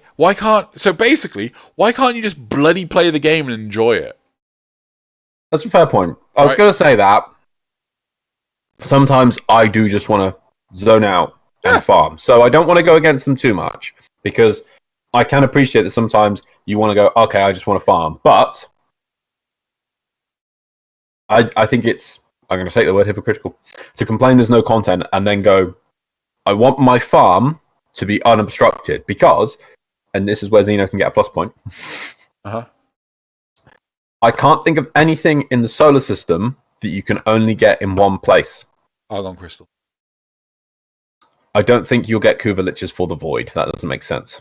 God, Hexanon. You can get that on any amalgam mission, and there's amalgam missions in multiple planets now. Really? You can get it on any of the amalgam missions? I thought you could. Can you not? I thought you could only get it on Jupiter. Okay, there's that. Maybe there's that. Okay. I would have thought. I thought it was game mode specific, not planet specific. But okay, right. Anything else? I'll look that up. Maybe that might be one. That's fair. That's fair. You might have found one. What's it called? Hexanon, yeah. Hexanon. Pretty sure that's only in one place. But it's like the most recent resource.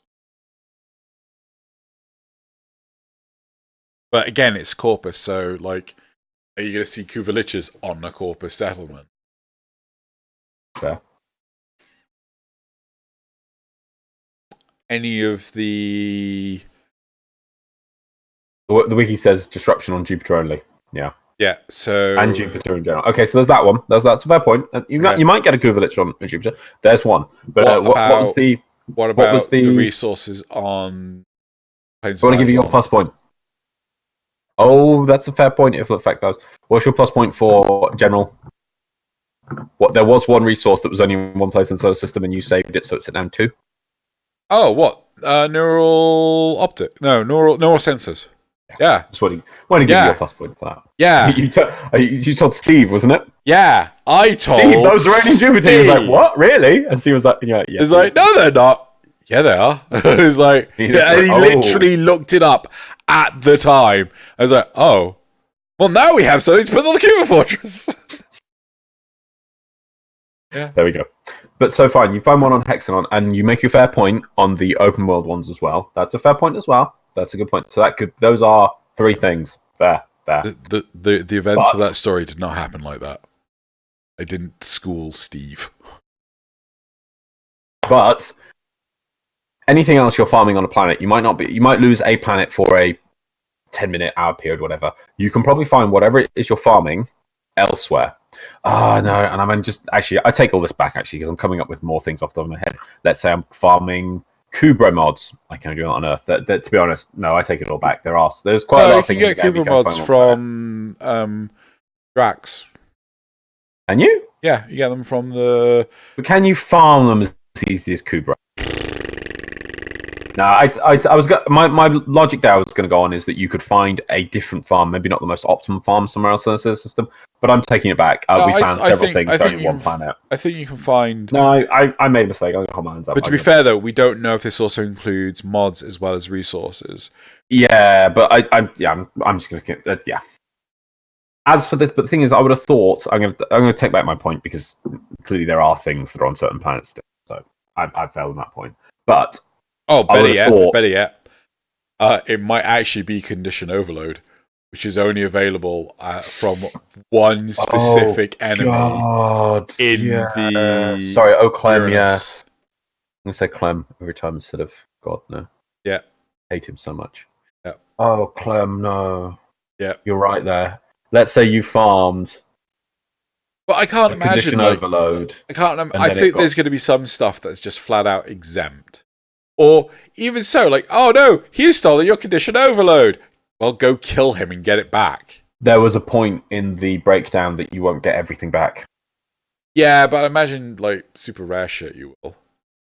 If it was, you guaranteed to get every mod back, but you just get a percentage of the resources back, fair. Yeah. But you've hit on a fair point, which obviously needs explaining. If you farmed a very rare mod, and that mod got pilfered or whatever... See, instead, I would prefer it as a... When you're on the planet, it says percentage reduction. Yeah. Because those are already in the game because of the old dark sectors. Yeah. I mean, to be fair, though, you probably won't even know what gets pilfered. But you pick up things mid-mission. Yeah, but you're not going to count like all of the not argon, the alloy plate or. I really feel that's a really weird way of doing it. If it's in mission, you farm X amount of stuff, and at the end of the mission, you don't get that stuff. It really should be a resource reduction on the planet. Maybe they're doing that because it's the only way to actually record what you would have got. But this feels very clunky to me. Anyway, let's move on. They mentioned the operator would be both able to revive and hack in a conversation about operators using tickle fingers instead of the Parazon. Okay. I would just be happy if they hacked through laser beams. Tickle fingers. Just zap computers. Makes sense. It's cool. Tickle fingers. Abilities will scale with the combo counter at 25% effectiveness. So building up a 12 times combo multiplier, which should not be that difficult, IIRC, is the same as the current 3.0 combo multiplier. There's no nerf here. They're just rebalancing them so they don't get an insane unintended buff. There we go. Fair? Yeah. Okay. I really dislike that Grendel is behind arbitration. Some players won't even be able to get him unless they buy him with Plat. As somebody who is just going to flat out buy him with Plat, if that's the case, I can agree with it, because sometimes I'm totally with this person. I've bought. I haven't even used him. Gauss? Monk Frame. No, Baruch. I like Gauss. Baruch. Baruch is behind the second rep of Fortuna. Yeah. I could not be bothered to farm that up, and I just bought him. I think see, I can understand. With the change to arbitrations, so that you get rewards every 5 whatever. That's a fair point. I haven't played any arbitrations since the change. Maybe they are better to do now. Yeah, they are a lot healthier to play than before. That's a fair point. Let's be optimistic. Maybe it's an excuse to go try the new arbitrations, and maybe you'll enjoy them more. Yeah. But I also understand this person completely, because DE needs to make money. Yeah. DE needs people to buy platinum.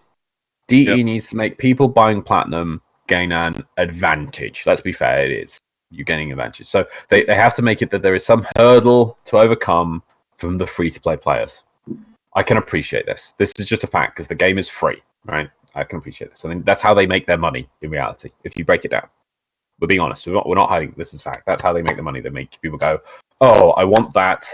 I can't build to farm it. I buy now. Yeah. So they spend platinum.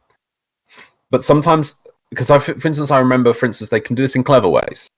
I remember when Valkyria was originally released, you couldn't farm her right away. You would have to wait a week for the event in Jupiter to find Alad V had completed to actually fight Alad V to farm it. I bet if you go back 250 episodes of 10 o'clock, you might find me moaning about that. Now I can really appreciate it from the other side of years down the line. But I would have found that annoying probably ages ago. But now I appreciate why. So there was a week delay for anyone who wanted to get it free to play. But anyone who wanted to buy it right off the bat, you could get it day one.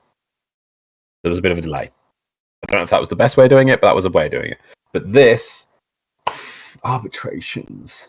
Maybe it's my own, I need to overcome my own pain of arbitrations. We should do some arbitrations. It feels too much. Yeah, but I maybe that's not as bad as the Baruch one really got me, and I just buy frames now. Baruch killed it for me. Like, oh, I've got to do this secondary rep. I'm like... So, I think... So, first off, I'm actually going to take this back a little bit. There are some players that are not even going to be able to do the arbitrations because they cannot, start up name of the Fortuna. Right? I keep on going back to my one friend who is playing on a toaster, and they cannot even get into Fortuna. Their PC crashes. And you need to do Fortuna before you can do arbitrations? Yes. Oh. Yes, you need to unlock all the nodes, apart from the emissary ships that float around. They're the only ones that you don't have to do. So you just need to visit Fortuna? No, you have to finish the quest for Fortuna. And I even raised this on their behalf to D&D, I can appreciate both sides on this. I think the honest solution, which is a bit of a clanky thing, that could you maybe log into their account for them and quickly do the quest, and just turn a blind eye for that? Yeah. Well, I mean, it's the only real way to do it, isn't it? Yeah. Because I don't want to say, oh, DE should fix that. Maybe that should be. I would lessen that. Maybe taking the outside planet, open environment, parts off that requirement would be sensible. I think. But if they're not going to go around and do that, then just let people log onto their account for them and just do it. Because if that's restricting their ability to play the game and things, that's a bit of a problem. Yeah. Moving on. Last one. Yep. Did they say they'll also be nerfing Plasma and Fullmin like they did the Catch Moon? So they did say that they would be addressing the other weapons that use a similar firing pattern like the Catch Moon. So the Arcoplasma will get a nerf in at some point. Because everyone was like calling Megan out, saying like, but Megan, you just use the Arcoplasma, you're no better than the Catch Moon. And like, yeah.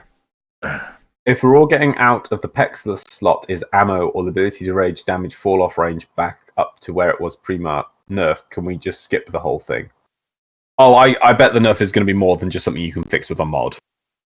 No, I just don't think you're going to be able to fix it at all. So what they're doing is they are giving you a massive drop off in damage at like a really short distance.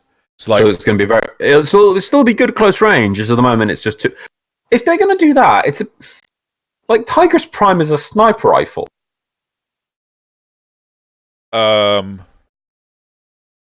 Right. There's other guns that have range fall off issues they haven't addressed. I mean, I can appreciate if maybe the Catch Moon is just such an extreme because a lot of people are using it and it's so effective at small to. It's got travel time, hasn't it? The Catch Moon. Yeah, not that much travel time. Okay. Yeah, but you can snipe a mob across the plains with it. No, but the current drop off is quite high. This isn't exact, but it's like 40 to 60 meters is the drop off. They're actually changing it to like 8 to 30, so really is short now. Wow. So yeah. Cool. Right, that's it. Let's move on to another topic though. So there was apparently some amazing stuff in Prime Time 1266. What are we on? 313. Yes. But go catch that. They'll probably be we probably got everything wrong. We didn't see it. We're trying to feed information from the Reddit and Tobiah's notes. Thank you very much to Tobiah doing that. I'm sure we got loads of mistakes in there, but it'll all make sense soon. Yeah. Yeah. Let's move on to talk about other topics that we'll be able to. Long Topic episode on this one. Teshin should be the one giving the mastery tests. Yes.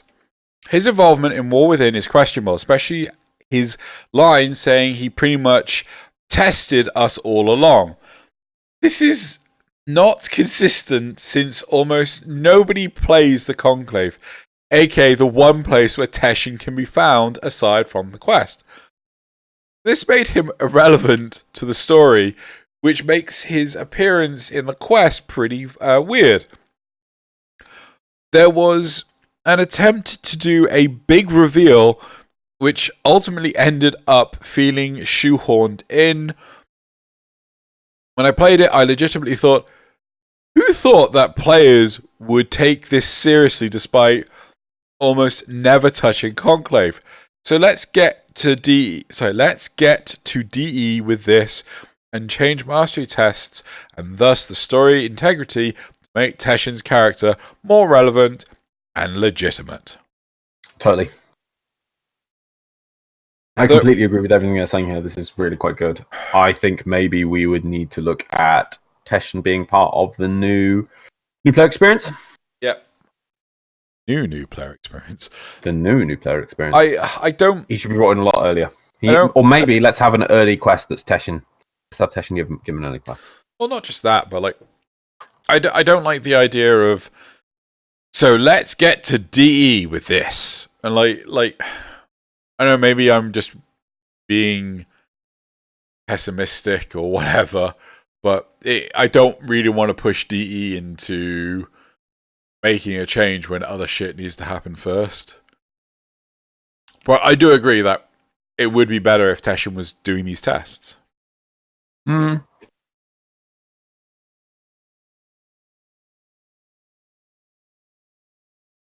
I think that they would never agree to change all the tests because they've already done. They don't want to touch some of them. I'm sure they don't want to redo existing content like that too much. And Reb has already done the lines. Maybe introduce him in a quest, either in the new starting quest, give him instruction then, or give him a quest early on where he's introduced.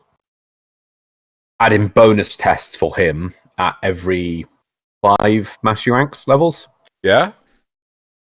So there's the Teshin scale or Teshin tests or whatever. Because I can't think about it. They probably don't want to change all the re-record all the lines and everything else to mass amount work. Let's give additional testing so that he only wants to test you now and then. Yeah. I think every 5 would be good because there'll be a 5, a 10, a 15, a 25, and a 30. So that's only going to be 5 tests. And then the 0 is going to be either the introductory starter quest or a quest that appear. Hey, let's even make it when he appears at Master Rank 5, he turns up to start talking to you because you're not starting Tenno anymore. That's 1, 2, 3, 4, 5 tests. Minimizes it a bit too much because build on the existing game, not break everything down and start again. And he could do new ones. One thing I would kind of like about it, I suppose, is maybe make it so that he is the gatekeeper of the junctions sort of thing. So he put the Warframe Sentinels, Spectres there to prevent anyone else from using the solar rails. Is brilliant idea. Yeah. You know, because he's on his own now. He's the last of the Dax. He can't protect all the solar rails, so put Warframe Spectres in place. You really should push that. Because that's the kind of thing that was always missing from the Spectre. You know when Spectre Rail came out, I thought, why is this happening? And I remember that it was Steve. The reason why he put it in is Steve was playing Hyperlight Drifter. And there's like, when you kill a boss, there's a big like thing in the environment that says you've killed the boss here. You know, big change. And that's why you get that finishing sequence where it fires a beam off because it may feel, oh yeah, I'm doing something big in the solar system.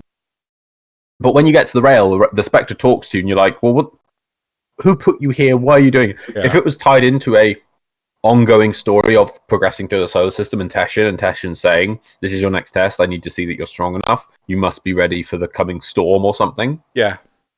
That's a really good idea. And because that's what's missing, some sort of lore reason to tie these together, what's going on. You should really pitch that. Good idea. Yes, please. Replies. I fully agree with this. I will say that you can meet him before the War Within in a previous quest, Nata, but even then it's weird for him to call you pupil there when you haven't even met him anywhere else. No, him showing up in daily tributes doesn't count. Yeah, when it was Conclave was new and we went to look at Conclave, we was, but new players would be like, who is this person?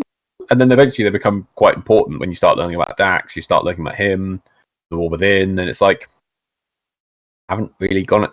His journey needs to be mapped out for the player. Yeah. It's a bit like, gonna make a wild comparison. Yeah. I was seeing people comparing Cataclysm, and they made a fair point that you've played through Cataclysm, lots of the quests, haven't you? Yeah. But a lot of those quests make references to how the world was before. Wait, what? The end? No. As you progress through all the environments, like Thousand Needles and things, like, you know, it's flooded now, they'll start talking about Thousand Needles before it was flooded, and there'll be a quest like, oh, we were under the water and we lost all our ships, go down and check the racing cars, go check. But do you know what I mean? The quests sometimes reference how the world was before Death Wing smashed the world. But then players who start in Cataclysm won't understand any of the references because they have no way to understand or play the area once Cataclysm's released. Well, until now. Yeah, but there's quests like, do you know if I say Old Blanchy in Westfall? If you played Alliance, you'd know this. So it's like it's one of the early Westfall quests, and there's like an old donkey, and you have to go get like a feed bag for the old horse. It's like one of the early quests. It's called Old Blanchy, and it's like, oh, you got to get Old Blanchy's, and I think one of the rewards is like a cape, which is Old Blanchy's cape. Right. But then in Cataclysm, Old Blanchy's dead, and it's like a CSI joke quest. You have to find who killed old Blanchy, but like new players wouldn't care who old Blanchy was, Right. because they'll be like, "What's old Blanchy?" But other players would be like, "Oh, we've got to save old Blanchy and get So the reference is gone for newer players because they have no way to experience that. The same thing with Teshin. We've progressed through the story with Teshin being added, and we learned about Teshin. Player that comes in won't be able to watch the dev streams where they start talking about Teshin, won't be able to see the older things where Teshin was a bit more important when we actually played Conclave and things. They're just like, who's this Teshin chap? What's he doing? They have no way to experience that thing that we experienced. Yeah. Okay. I'm thinking, card, how should Teshin be in? When? Or when and how? When/how? No, I think when should always be like early on. But how could be mastery tests, or the junctions, or actual quests? No, mastery tests, forced to go to junction. What do you mean forced? As in, there's like a mini thing that makes you go and talk to him. But nothing more than that. Well, before you go to a junction? First time you go to a junction, it makes you go talk to all the player people at the junction. It's like, oh, so this is Teshin. So at least the game will force you to go talk to. Yes, sorry, relay. Oh, sorry, relay. What was the first option? Mastery test. Mastery tests, junctions, relays, starting quest. No. Get rid of my really ones. Early quest. New early Teshin specific quest. Starting quest. Junctions. Mastery test. Don't care. Clem. No clam. Can't put in joke answers because everyone will go for it. As proven, right, by the last question in the last. I hate. Yeah, I know. All right. Next topic. No, we got a couple of replies sorry. left. Quick ones. Yep. Go on. I can't remember which one I was on.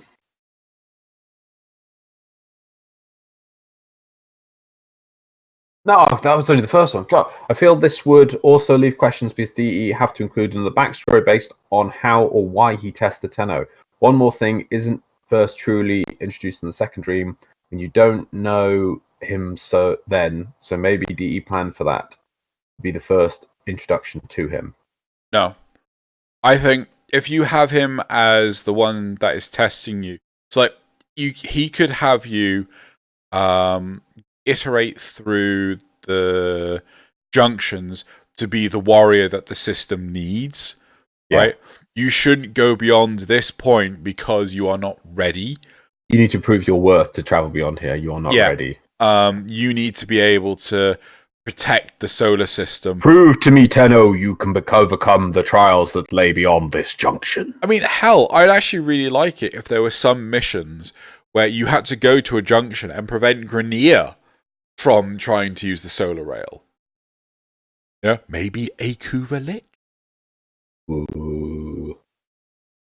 I think you've tapped onto something a really good point there, because the junctions are crying out for an easy redesign.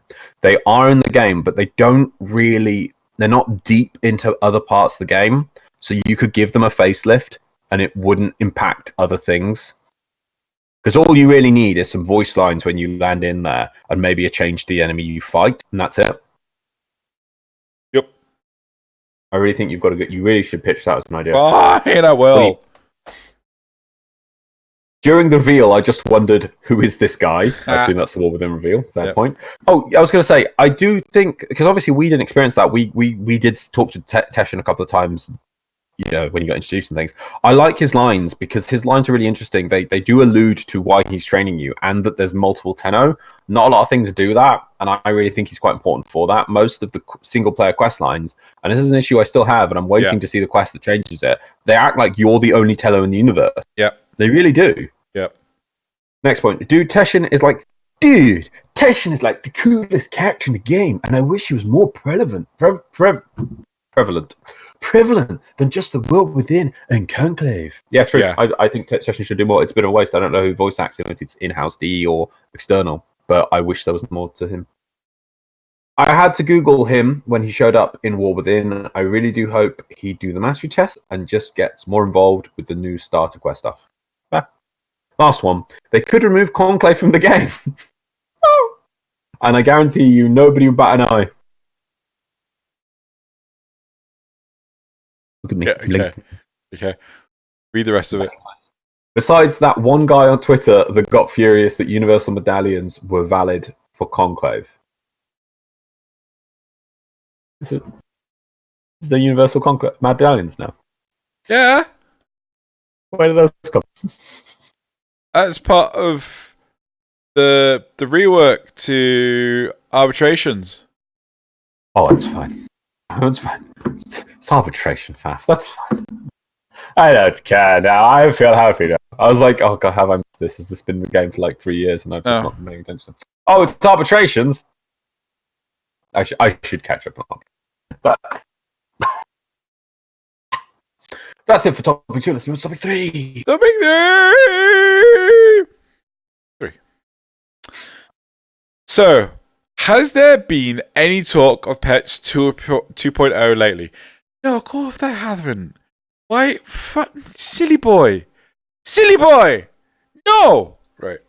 I remember Sheldon memes. I remember Sheldon commenting on retiring the stasis system in favor of something similar to robotics slots, but this was months ago. I take it Empyrean took precedence. The introduction of the Vaska Kavat variety in living companions will only increase, further emphasizing inconvenience of waiting 30 seconds between pet switching. Oh, 30 seconds? It's not the 30 seconds. It's what the 30 seconds represents. What? Companions have grown beyond what they originally... They started with the Kubro. And that was it used to be like 30 minutes. Yeah, and I appreciate that. But it's still... Okay, I know... I can get behind this person saying I don't want to... I'm trying to... Yeah, with them. I know it's 30 seconds, but let's say I'm swapping... Let's come up with some magic person who swaps Kavat and Kubro for every mission they're in and takes exactly the Kubro they want. They have to do a swap of 30 seconds every time they do it. That could be minutes per day. That could be hours per month. That they are literally losing 30 seconds per day, or per time, just going, yeah, my team wants to start the mission. Hold on. So... Why even bother having it at this point? That's 15 minutes. What? Right? A month. It's not hours. That's 15 minutes. That's too... I don't want to lose 15 minutes of my life per month just staring at nothing. How do you not do that when you're going to the toilet? I have to go to the toilet, right? I can't remove my... Okay. Right, they can't... Okay. We can't reprogram the universe, so I don't need to pee. Not yet. Maybe in the future when we hack the universe. We can't get there yet. We'll work on it. However, we can change it, so I don't have to spend 30 seconds staring at the screen waiting for my Kubro to defrost. Put the bloody microwave in already. Pretty sure when you got a microwave meal, you still have to wait minutes. Yeah, but it's a space age microwave. It's the one from Fifth Element where Mila Jovovich put the pills in the plate, put the plate in the machine, closed the door, opened the door, pulled the plate of the hot chicken out. I'm still waiting for that. When does someone invent that, please? I want that. Oh my god. I have no idea how that could work. I guess basically it's a 3D food printer. And the pills are just the template of what you want to... No, they're the template of what you want to make. So they're containing the information. And then the machine provides everything to make it. That's the only Because you think like what it looks like is that the pills expand to make the food is what you think's happening, but I think it's going to have to be that the pills are the template to make what you want to eat, and then the machine provides all the matter that you're going to eat. Is the only way it could be. Because there's no way masks came from those tiny pills. But still, someone make that bloody machine already. I want pulled chicken dinner out. I don't want to cook it. Actually, what you'll find... So good! What you'll find... I want chicken dinner now. Give me chicken. What you'll find is that the machine is has a hole in it, and the pills are for the guy to put the food in the machine. So you're saying it's powered by gnomes? So basically, they open up the back of the machine, they pull out the plate for the pills because that's their sustenance, and they put the food in there, which is Lilu Dallas's sustenance. And they work at the speed of light. What do you mean the speed of light? They work at the speed of closed door open. Did you push some buttons as well? Oh, there you go. Even more time. How would they know what she wants? She doesn't know what she wants. Did they just pull these off a rack? How do they keep the food so fresh? They're already pre-prepared. What? But how do they keep it so fresh? It was like perfectly out of the oven, foil. Fresh. With actual tin. I was gonna say that's it. Just curiously, can I have a comment? Actually, anyone who's made it this far into our things of 2 hours at this point, I'm sure. Just about 2 hours, yeah. Mainly anyone who's American, right? In the UK, we say tin foil, even though the tin has don't. Yes, we do. Everyone says tin foil. We say kitchen foil. Tin foil gets said. I had this said tin foil. Bloody argument with my mum. I say tin foil randomly, and tin foil. My family says tin foil. I've seen other people say tin foil. But tin hasn't been used. There was tin foil, but literally over 100 years ago we used to use tin foil. They say aluminum foil in America. It is aluminum. Do they say? I'm curious. Do they ever actually say tin foil? Is it say aluminum foil. I know, but do they? But they would have also had tin foil. Tin foil was a thing, but over 100 years ago. What do you want the card to say? No, I don't want a card. In the comments, please let me go if when we say tin foil, you know what. All right, it's aluminum foil, really. But I'm curious if they still have the. I wouldn't be surprised if someone turns around, looking at you, Nick Evans, even though you're in England, to turn around and just say, it's like you say aluminum foil, kitchen foil, tin foil. I haven't bloody got a clue what you're talking about. Get back in the kitchen. That's to us to get back in the kitchen. Anyway. Okay. So. Topic 3. Oh, sorry. I was explaining about this 30 seconds. How did we get on to microwaves in space? That's what. I apologise. We've completely fallen apart. We're professionals, honest. So yes, it's back gone to this. midnight. So it has. I appreciate that. Yes, it's only 30 seconds, and 30 seconds is silly. But why make me wait 30 seconds? That's just busy work and pointlessness at this point. They could edit that down to 2 seconds, 5 seconds, anything less. Even but at the same time. Acceptable. Anything that's a 1 minute build time in the foundry could be reduced to nothing. I'm not sure if I've never seen things have a build time of nothing in the foundry. Do things have a build time of nothing in the foundry? No, that's the point. I thought that was a hard-coded thing that it required you to... So that... Okay. I think the shortest build time in the entire game is Umbra. What's that? 10 seconds. Oh, is he? Okay, if that's the case, then everything should have a minimum of 10 seconds if it's a minute. Right. I thought the minute, the reason why I thought this existed was to really hammer this home, the 30-second thing can be mitigated with credits. That's a stupid excuse. No, but people pitch a fit when they have to. You will happily spend 10 platinum I'm not rush saying I would happily spend the credit structure. I still don't want to, right? That's mobile game fail level of game design. I don't like my mobile games where they make me spend in-game currencies of any kind to just skip time of anything. That's just stupid. I don't think that's good game design. If there is I thought originally the reason why that the Foundry had build times a minute was a protective measure to stop creating too many instances of things or bugging it out. I thought that's why. Artificial. What? It's artificial. Well, I don't know. I don't know how it's coded, but maybe if they made it of a build time of 1 second and I just kept spamming it, they'd break the game and the server. I am 99% sure it is artificial. Okay. But fair enough on building, because you're actually building it. The defrosting thing is stupid. Because obviously it's just a barrier that links that these companions haven't overcome because they're in the past and they're newer things. Like what? Okay, why? Oh, I want to add in a 30-second charge time to companions now. All electronic companions get a 30-second charge up time. Okay. I mean, that'd be fair. I'd be happy with that one if you want to do that.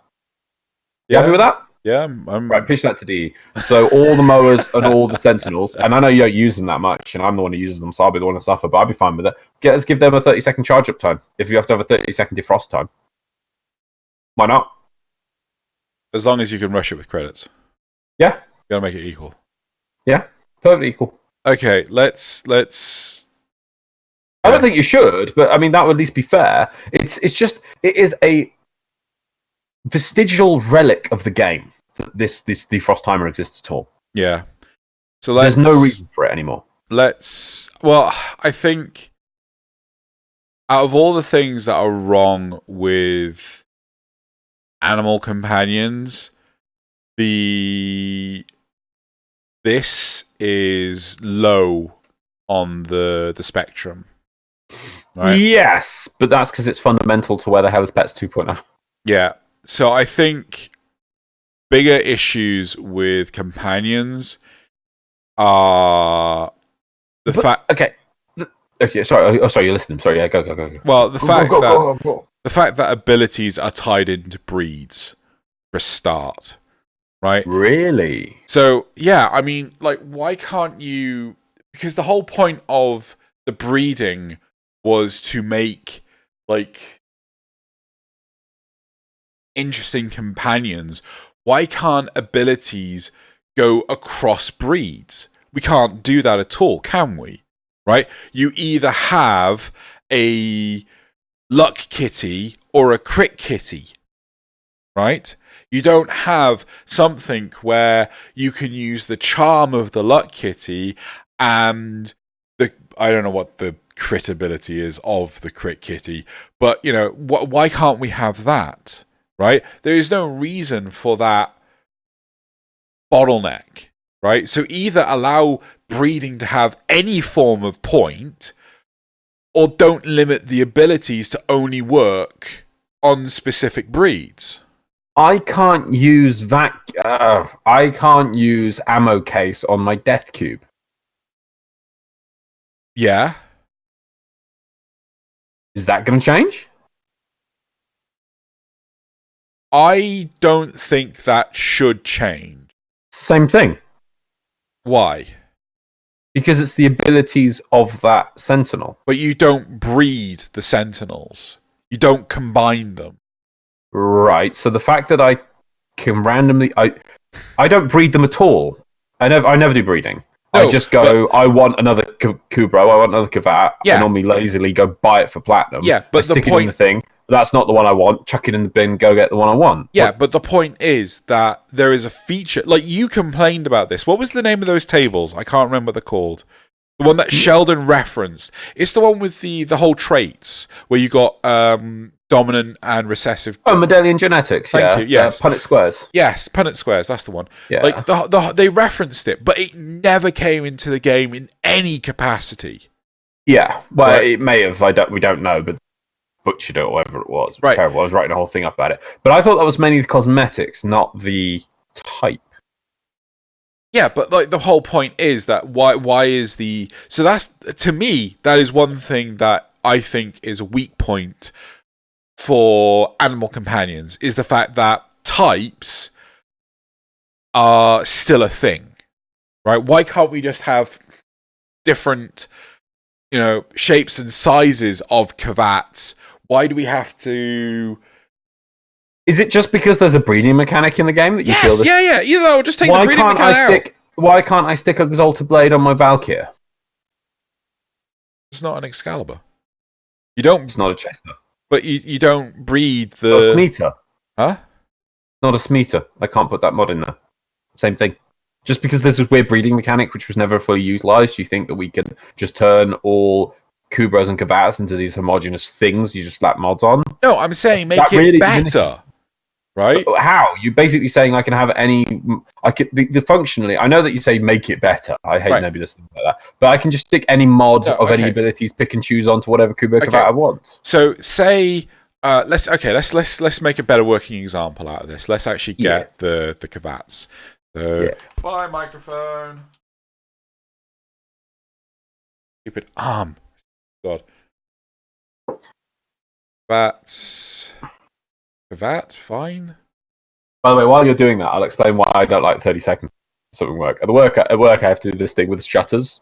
Yeah. And I have to wait. I have to put a key in and turn it and wait for the shutters to open. And it takes about 30 seconds for these shutters to open. And I have to check them twice a day. Right. How much of my life is being wasted for these shutters going up and down. Right. And at least I can't... you could say at least I can't skip those with money. I can't, yeah.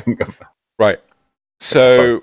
Adarza Kavats, right, have Cat's Eye and Reflect. Good. Right? Whereas a Smita Kavat has Mischief and Charm. Right? These are the 4 abilities. Why can't I breed an Adarza Kavat and a Smita Kavat to have the ability to have Cat's Eye from the Adarza and Charm from the Smita?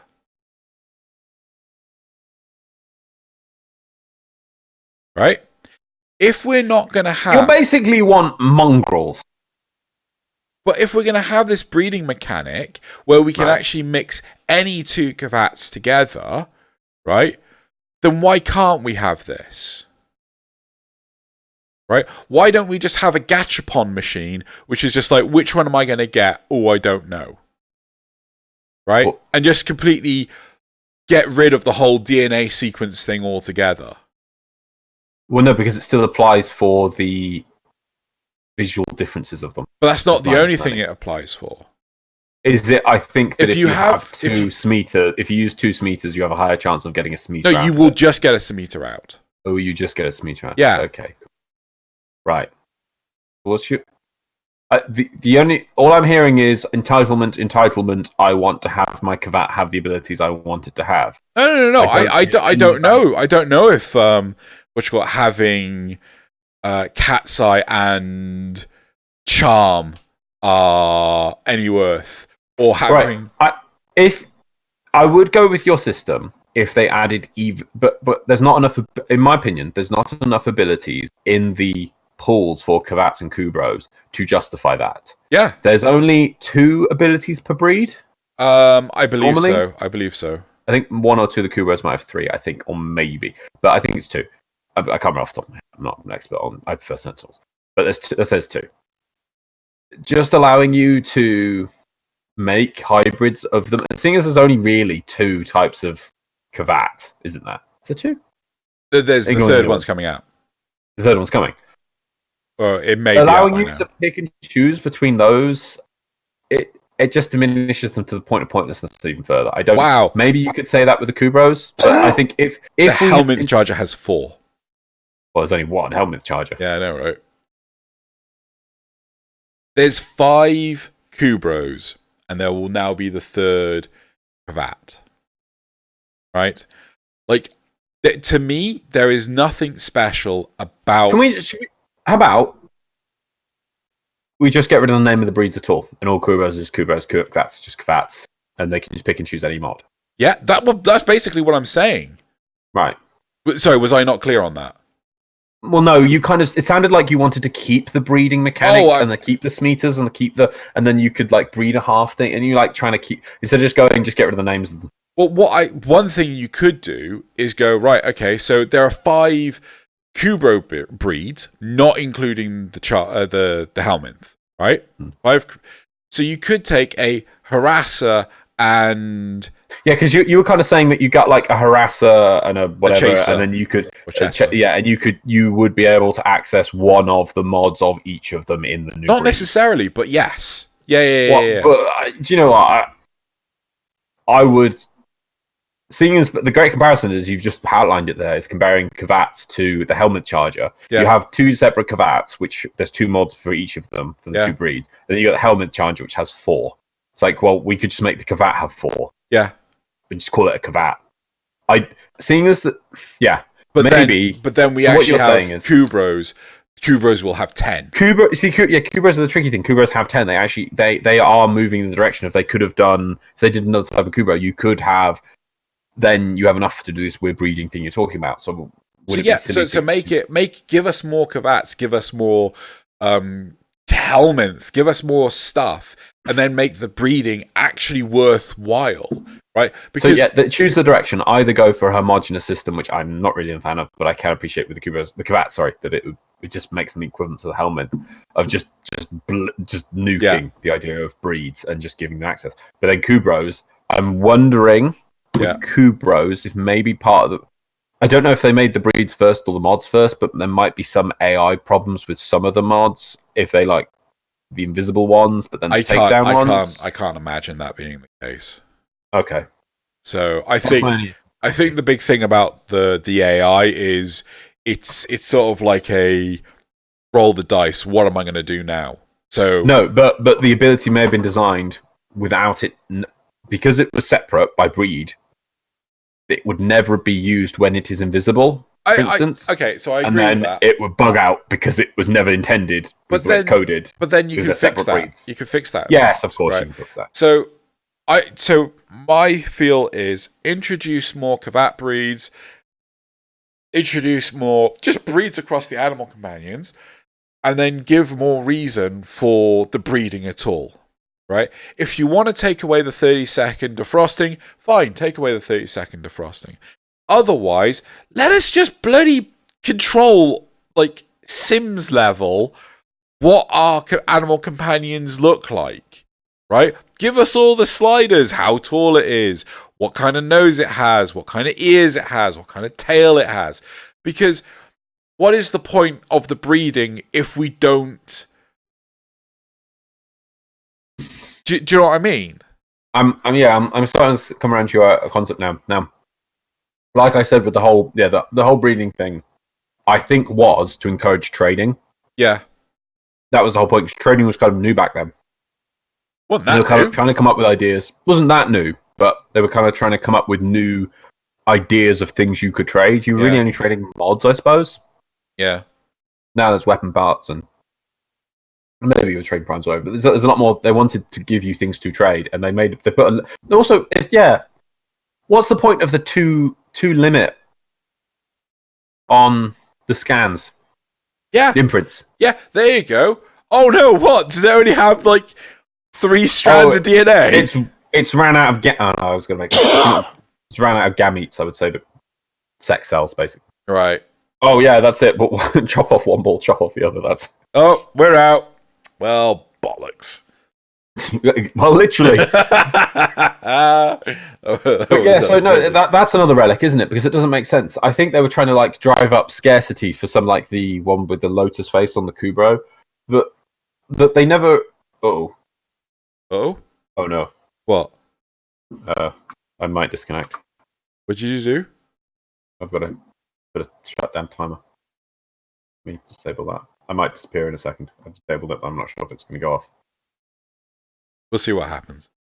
Yep. But even so, I think one of the bigger facets of... Sorry, what was I saying? That you were talking about the scarcity of patterns like the lotus pattern on the face. We may have lost you. Probably lost you. Yeah, it looks like we've lost him. So the whole point is the scarcity of the patterns on the face and things. Personally, I think a way around that is by making... Oh, what's the name of the dang things? Maybe like a degradation in appearance for the patterns. So if you want a high pristine quality, yeah, you could get... Who actually, there's a card for people who trades in companion cosmetics. Let's actually ask that card. While Loz continues to pray, he is a very considerate arrow main, clearly. Do you trade in animal cosmetics? Has he returned? He has indeed returned. So and the lights got out? I don't know what that's about. It's on the computer. Okay. Just be like, right. Sorry, yes, I'm back. What was I saying? No. Yes, I disabled it, but it was too late. It was gone. So first off, what I was proposing is maybe have it so that the cosmetic appearance of the animal companion could be related to like the number of times you've scanned it. So like the first scans will have a really high chance to get the patterning. Right? But like the later scans may not. Yeah, and you could see. So you get like quality of imprint, and they go down. You can get or maybe you could say no. That's what I was saying. It's like I think either they want to go, maybe go that. If we're going to get Pets 2.0, they need to choose what direction it's going to be. Either they're going to choose all these things with the breeding and the freezing and whatever, and they're going to have to go down that and commit to that route. Or they're going to have to reevaluate the whole system. And if we commit to that route, we're going to have to add charge times in for mower pets. I'm sorry. They need to be equivalent across the board. Or they come back away from that route and they just homogenize the whole thing and get rid of all these vestigial parts of the game, which they never really explored. Yeah. And we just unify the thing, but we put more depth into it. We put more mods in. We come up with more abilities. We come up with more cool things. Yeah. We get them doing more things in missions. They need to choose one. What are they going to do? Instead of doing nothing. So the monitor's back on. So one of the things that I have done is I've asked the card, do you trade animal cosmetics? Because it's interesting to see if people actually do trade them. As they don't get traded anymore. That's you know, I think I've only ever traded freaking. I've definitely not traded in the last like year and a half, maybe 2 years. Maybe, I was going to say maybe I've done 1 year ago or something. Yeah, and that's just because someone was like, oh, I'd love, when it first. Do you know what the thing was? The thing got me is they added that in, but then afterwards they started adding the ability to override the colors and override the patterns. You can get the masking kits. Hello? Hello? Oh. Sorry. This is the worst time you asked me a question was when I blew it out. But the fact that you can just override the pattern with these new patterns you can buy, the override the colors with the masking kits you can just get. What's the point of breeding them? Yeah, that's another thing that diminishes them. What's the point? It's and there's just more and more of those to come out over time. So they need a complete overhaul. So maybe they could bring in a system where it's if you want to like genetically construct your ideal companion, you have to breed and scan so many of that have those traits, right? So if you want the lotus face, you have to breed 10 with the lotus face, right? I like the idea you had when it was like you got more of a control over it, like a genetics lab kind of feel to it. Yeah, you could create your own thing, but obviously then you could make it that to guarantee that you had to, as you say, put in like 10 different scans of it, and then it guarantees it. Otherwise, you see the chance go up and up and up. Yeah. See, that's something. If they commit to that route and they put in a genetics lab that requires multiple imprints and the whole depth system of that, you can customize it how you want permanently, and maybe put in even some stats. Might even be changed by how you play in genetics labs. You can breed maybe a bit of RNG, maybe a bit of elements you can put in to play with genetics, like secret research. Maybe the codices that you get from the Dragon Vaults, because they don't do anything. Let's stick them in that. It's like they got genetic information, and that would be cool. Way to use up that resource. Maybe we could do that, but they have to commit to it. They have to choose what they're doing, but they aren't. And Pets 2.0 is where. Nowhere to be seen. So one of the big things I really want to... Last point, and let's go to the replies.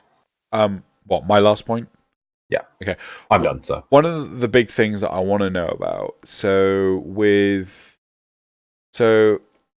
Smeetacavat allows a Smeeta to become invisible, blah, blah, blah. Smeetacavat bestows its owner with good fortune during the course of its mission. Right, so I'm wondering if there should be... So, Pokemon have hidden stats, right? Maybe we could introduce hidden stats into animal companions. I hate Pokemon hidden stats. Really? Yeah, I really hate that system. I remember when I was a kid, And I used to think that the difference in those stats was because some people would use the rare candy bug to level it up. Yeah. And I thought that if you leveled it up naturally, it would have better stats. Right. Because I thought the game was actually rewarding me for putting the effort in. Right. But it wasn't. I was so heartbroken when I realized that the game didn't care actually what effort I put into the game compared to everyone else who's using the bug. Because I was like, no, I always refuse to use that hard candy bug, that rare candy bug.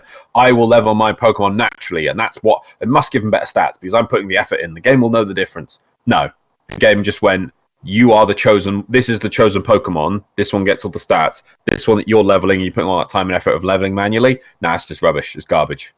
There's no difference. The difference is not because of hard and effort you put in. It's based on some magical number pulled out of the ether to start with. A silver spoon that was stuck in that Pokemon's mob when it spawned. Hated that system. Absolutely. Hated it. Because the next thing you do is there's websites that just tell you if it's a good one or not. Then basically you fight... Like, you look at... okay, maybe as a kid, maybe a bit silly. I know I was going to side here. I watched the Pokemon TV series when I was a kid. It was like, yeah, let's go, Pikachu. We're going to be the bestest. We're going to work hard, and we're going to be the bestest, and we just have to try harder, and we can be the best Pokemon master and best Pokemon we can be, because we can get stronger by trying harder. And then the game was none of that. It's like, no, that Pokemon... you got Pikachu there? Nah, that's just shit. Did that one. This one, no. That one's even rubbish. We're going to blender that one. Just chuck it in the bin. Chuck it. No, I don't care that you got some bond with it. Bin it. It's got no good stats. No, okay. Oh yeah, that one. That's golden. Yeah, use that one. That one's brilliant.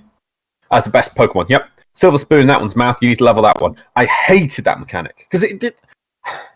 So it annoyed me. It's like the whole universe was incorrect. Okay, I get it. Sorry, but yeah. So my concern is the fact that charm, right, the ability to get more stuff, the reason why the Smita Kavat is the one that's so widely used, will then just become a de facto, right, this mod is on every Kavat. Well, I would hope there'd be a rebalancing because of it. Right. Is that too good? Maybe we need to bring the others up to its level. Maybe there needs to be a negative connotation from using it, like it takes more damage, so you have to pick it up more. Yeah. Maybe it focuses enemies if it uses too much. Something. Maybe a little bit nerf, maybe a bit buff for the other things. But a bit of rebalancing. But yeah, you get my point. Yeah, I get your point. It's just like this becomes the mandatory meta. And then, like we're seeing a 50% use of Catch Moon at Master Rank 27, we see a 80% use of Luck Charm on all Kavats. Yeah. Right. So that's it. Let's go to the replies. Let's go to the replies. Oh, nice. Before I start these topics, do you think... I may have said sort of thing in the past. I know there's some people who enjoy it, because I'm looking at the time, and we haven't even got a guest, and we have no excuse for over 2 hours this week. I always try and say we'll get it an hour and a half, and sometimes we do. Do you think maybe we should be a bit more professional and have times, and I time us for each section, like before the replies, after the replies, and I say, right, that's it, cut us off? I know that some people really enjoy listening to long podcasts, because I do as well when I'm working. I love long podcasts. But I'm worried if we get we're too meandering at times. I don't know. I feel that we always have a point. We don't just labour the point. We don't just repeat ourselves constantly. I've tried to listen to some people talk about stuff, and they just talk about damage numbers and shit like this. And I'm just like unless you're printing it in front of me, don't fucking bring up damage numbers. I don't give a shit.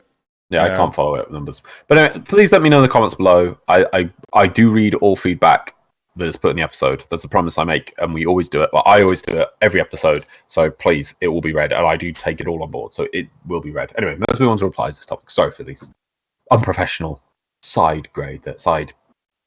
step. We are ultimate professional. Indeed. Not past removal of stasis. I really hope they consider making a system where the amount of time you use a pet and how much time it has been taken good care of, i.e. fed and played with appropriately, after it hits max mastery rank, gives additional benefits.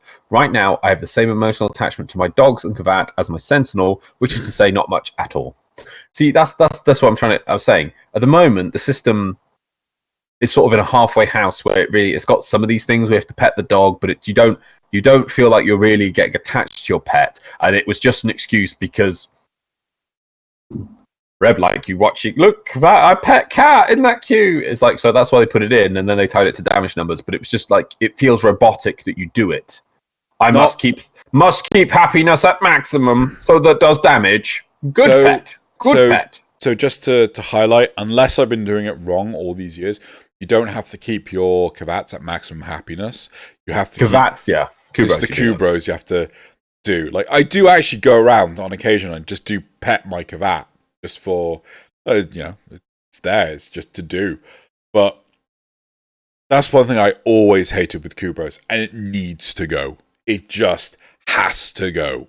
What if it doesn't go? They need to commit to it fully and make it so that, like this person's saying, if you take care of your pet, you do things for your pet, it says pet needs this, like Tamagotchi style thing, but that you get rewarded for it. Like, get rid of the negative, and just, that's the thing, it gives you negative stats, I think, for the damage, or I don't know if it's positive, but make it that there's actually really good advantages from doing this sort of thing. Like, it unlocks special abilities for the pet if it really cares of you and you use it every day and you really take care of it for a long time. Or get rid of it.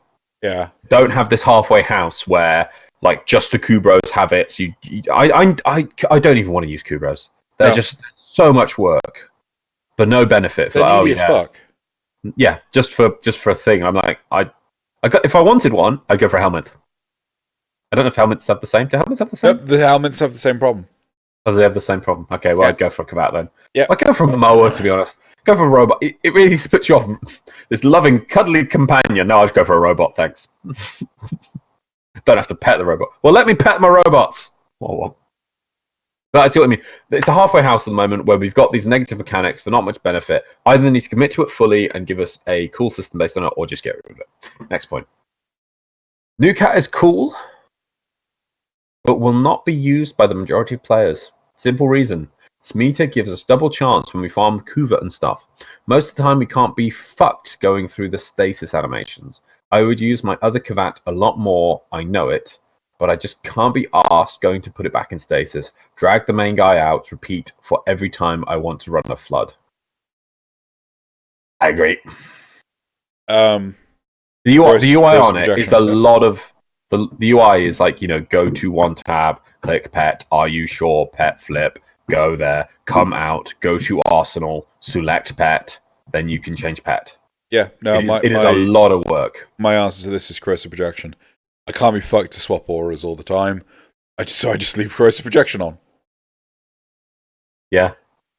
Unless you absolutely have to if you were using it for something else, but in general you don't need to really, do you? And then I forget, and then I have to be told, like, Drew, you need to change your mod again. For the love of God.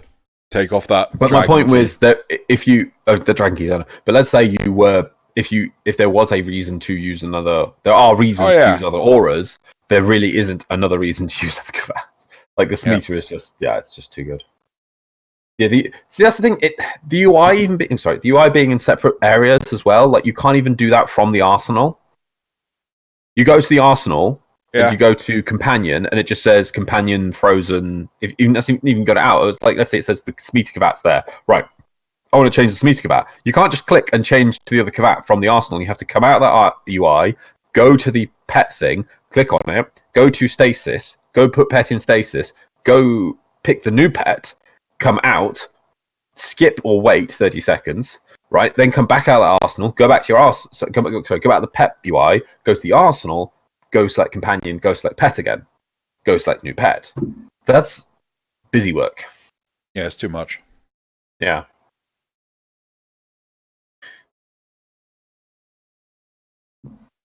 Right, moving on. What was that?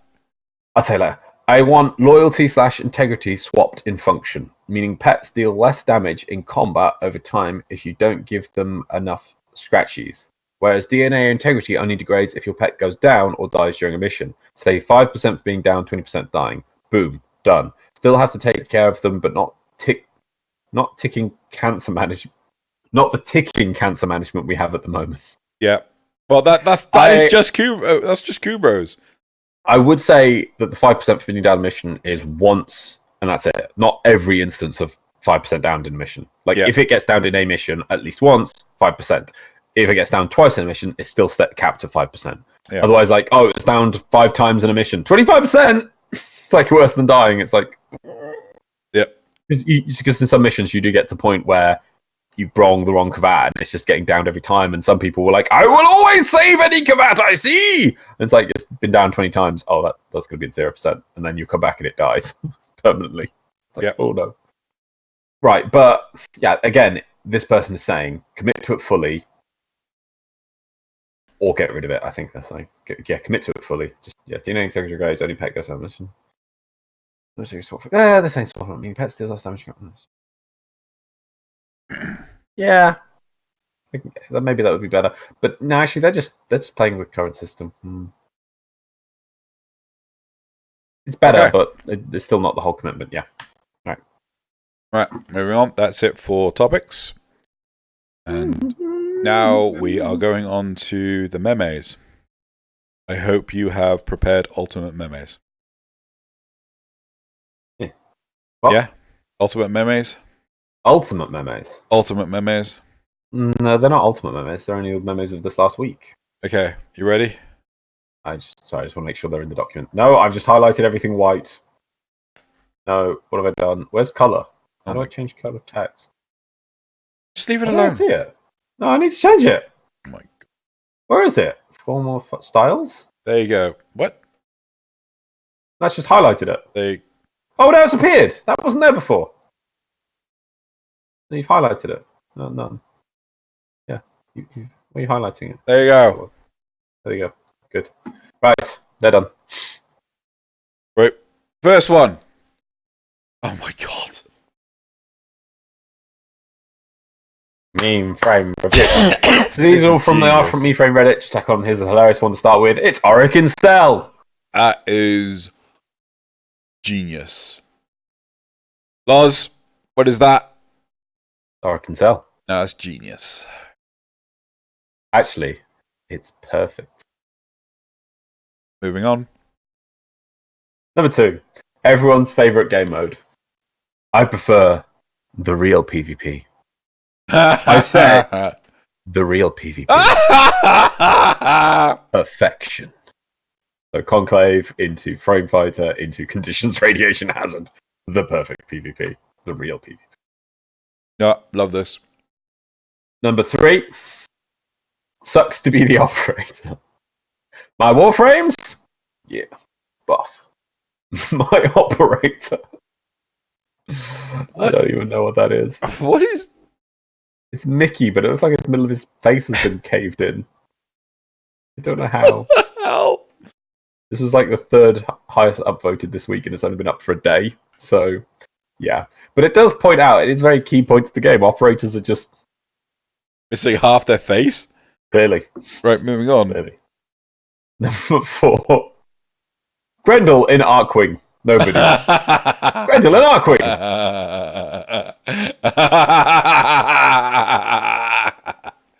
Awesome. It's gonna be amazing. I want to get the butterfly wings, or I want to put the butterfly wings on Grendel. Oh God, your face! Your face is gorgeous. It's just like, oh, that agony. That is genuinely pure agony right I'd love you to there. get to that face. Put a picture of Grendel with wings on, and then and then below it, you can just write in, "Look how they massacred my boy." That below it. That's what that face is. If you dare put those butterfly wings on Grendel, leave my boy alone. Right, number 5. Your actions have consequences. Me, about to do solo stealth, a rescue mission. Sorry, about to solo a stealth rescue mission, dodging wardens. The Stalker. Buenos dias, fuck boy. Those eyes. Those eyes. And finally, number 6. Celestial Twin has no chill. Me, rest of squad. Just for once in your life, don't smash Celestial Twin and Samara's target. Big monster!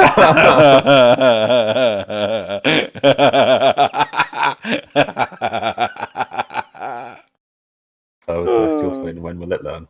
Yeah. Right. Awesome. That is it for the memes of the week. Let us go into the community shoutouts. Oh, Right. 6 this week. You're holding back. Well done. I approve. Right. Oh, it's almost. Are we going to do it? So we can do our special episode. What special episode? Just a quick. No, it's not. It's just a like short thing where we're going to go over like a month of Inktober. I need to catch up this week. Cool. Because I don't know. I think I got to like 15. So I need like an Inktober recap. That's what we'll call it. Yeah. So yeah, we'll. I just want to see some cool artwork, but let's have look some cool artwork now. So the first one is. So it's this gorgeous Excalibur by Silent Scream. Oh wow! It is phenomenal. I like that more than the one they showed at TennoCon, but it's kind of the same ilk. Do you know what I mean? Yeah, I mean, there's more to this one. It feels very much more infested and things. It feels right. I don't like the clothing kind of thing when you get that on Warframes. Yeah. But the one at TennoCon just looked like it was not Excalibur, it was just a samurai wearing clothing. Whereas this one feels like it's a blend of Excalibur, weird furry clothing, and infested. So you can kind of blame the clothing on the infested. Like, I know it's fluffy, but you could almost say that fluff is infested, sort of thing. So I feel this is a perfect blend of them compared to that one at TennoCon that's like, is that Excalibur? Everyone's like, oh yeah! And I'm like, it's not Excalibur. I like the face. Right. The face, yeah, exactly. It's got the face. Number 2. No. I meant the face from the TennoCon one. Yeah, where it's like a weird thing over its face. We'll see. Number 2. When's that coming out? It's not been talked about, has it? No. Number 2. Okay. The Four Seasons by Gene.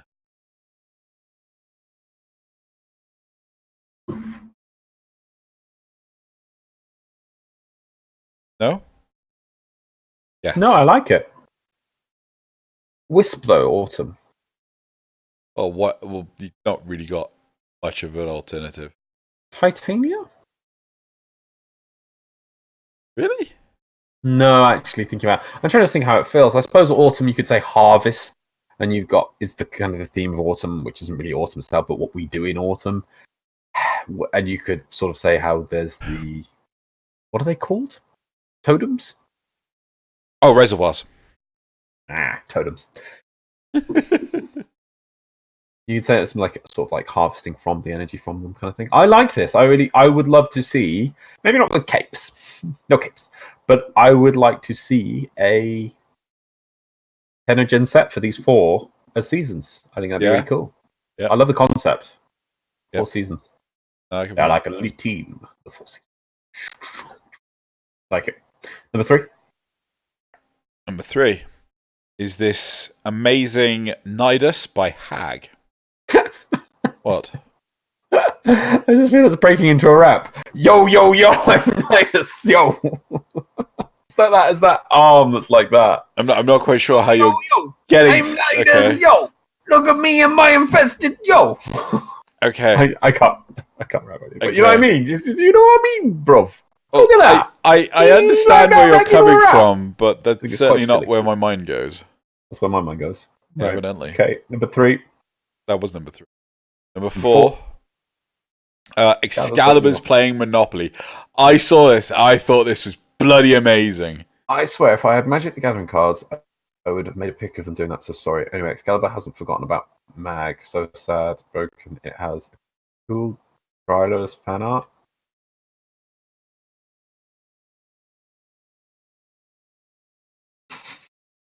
No one wins at Monopoly. Just gonna say, no one wins at. Umbra looks like Umbra's winning. No one wins at Monopoly. Oh no, Umbra's just a mess. Looking at this, Umbra's such a messy player who's clear. It's clear that all right. I know what's happening here. Umbra is that messy player who somehow found like a weird plop in the rules that isn't going to make any sense, and they're trying to cheese it. Because look how much of a mess Umbra stuff is below his organization of things, and then look at the other players, and they're clearly like, you lining up what you've earned. Umbra's just got like a mess of stuff. It's like, this is totally fair for me to do this, right? It's like, no. Just gonna say, no one wins at Monopoly. No one ever wins at Monopoly. No one. And even if one player wins, they've lost. It's a Pyrrhic victory. They have lost in more ways than one. Next. Right. Number 5. Reworked Ember and Varan. So this was a previous picture by the artist, and it got touched up, which was not relevant to the the fact that both Ember and Booban are getting a rework. Yeah. Yeah, so no, because normally they wouldn't be paired together in a combat thing. I have only one problem with it is that I do find it hard to see the outline between where Ember ends and Baoban begins. Yes. With the arm like that, and it's hard to see where Valban's outstretched. What's Valban? Yeah, you can. I mean, you can, but just you have to sit there and go like, oh yeah, is that Ember's arm or Valban's shoulder? Yeah, no, you're not. But it's still, the artwork is really lovely. Yep. And the last one. And the last one. 6. Oh, This Amazing Frost by Elias. I get Samurai Jack vibes from that, and I love it. Yep. I love that. It is amazing. Right. That is the end. I'm watching Samurai Jack now, but the ending. Okay, don't know what that is. Right. So now we're going to bring the show to a close. Did you not watch the end of Samurai Jack? No. I didn't really watch Samurai Jack. So, right. Bringing the show to a close, Loz. Are you ready? Constipation. I like it. Though genuinely, are you ready or have you frozen? Okay, I can see you moving. Right. I'm still stuck on you ain't watched Samurai Jack. No, what you've done is Nah, man. Nah. You want me to watch Samurai Jack, Loz? No, you can't stand it. Yeah. Okay. Right. Are you ready? Time travel is bad. Bad, man. Right. Hang on. Okay. No. What you've done is taken the Orokin's oldest killing machine and given it will and desire. What you've done is knocked us all the way down to the weakest goddamn military power. It's not a great leap forward in my codex. It's not a great leap forward in my book. What you've done. Run again? Johnny 5? Nope. It's not any of the Johnny 5 films. No. Right. Is it a new or old film? Pre-2000. Old then. Yeah. I like to clarify. Setting? Real world. So I kind of was close with that Johnny 5-esque thing. Is it sci-fi? Is there a sci-fi element? They've taken something and they've reprogrammed it. Is that thing... Could that thing exist today? Does it exist today? Is it... So I mean, I feel so I'm getting strong vibes of that. Okay. What you've done is taken... Okay. The thing does exist today. It has existed for a bloody long time. Oh. Right? But what they do, I don't know if is actually possible. Have it again? No. What you've done is taken the Orokin's oldest killing machine and given it will and desire. Will and desire. What you've done is knocked us all the way down to the weakest goddamn military power. It's not the greatest leap forward in my codex. I should have changed that to Lotus Dam. Is it will and desire? You've given it... It's the same. That's the same? It's the same. So they have taken something and given it... Is it they've made something self-aware? No. Oh. Actually, I'm pretty sure technically it was self-aware before. Very sure it was self-aware. I got no idea. It's a horror film. A horror film? Yep. I say horror. Yeah, no, it is a horror. People die. Oh, so we're talking like genetically change something. Yeah. Is it sheep? Is it sheep? No. Yeah, you've seen the horror film about sheep? No, actually, I haven't. Hilarious, that film. They make like genetically modified killer sheep. Right. What is the animal? Can you tell me that? Shark. Because I get it away. Shark. Oh, it's one of these shark, like Deep Blue Sea or something. It is Deep Blue Sea. Deep Blue Sea. Right, yeah. Deep Blue frickin'. Deep Blue frickin'. Yeah. So that's it for this week. Thank you very much for listening. I think I'm about to go crash into bed, maybe. And I'll probably have to get it on a USB stick first. And we shall see you next week. Oh, with a Patreon guest, I think. Oh, we're going back to guess. Yeah, we're going back to. Right, so that's it for everyone. Thank you very much for listening. We shall see you next week. Cool. Let's say goodbye. Goodbye. Yeah. We'll probably hit the end credits before that, but Probably be a good idea. Yeah. Timing wise and everything. Still got the anthem, by the way. There's my t-shirt. Where's my hat, Steve? Why are you wearing a t-shirt on your head? I don't know. It's just, you wrap it around, you can make a ninja mask.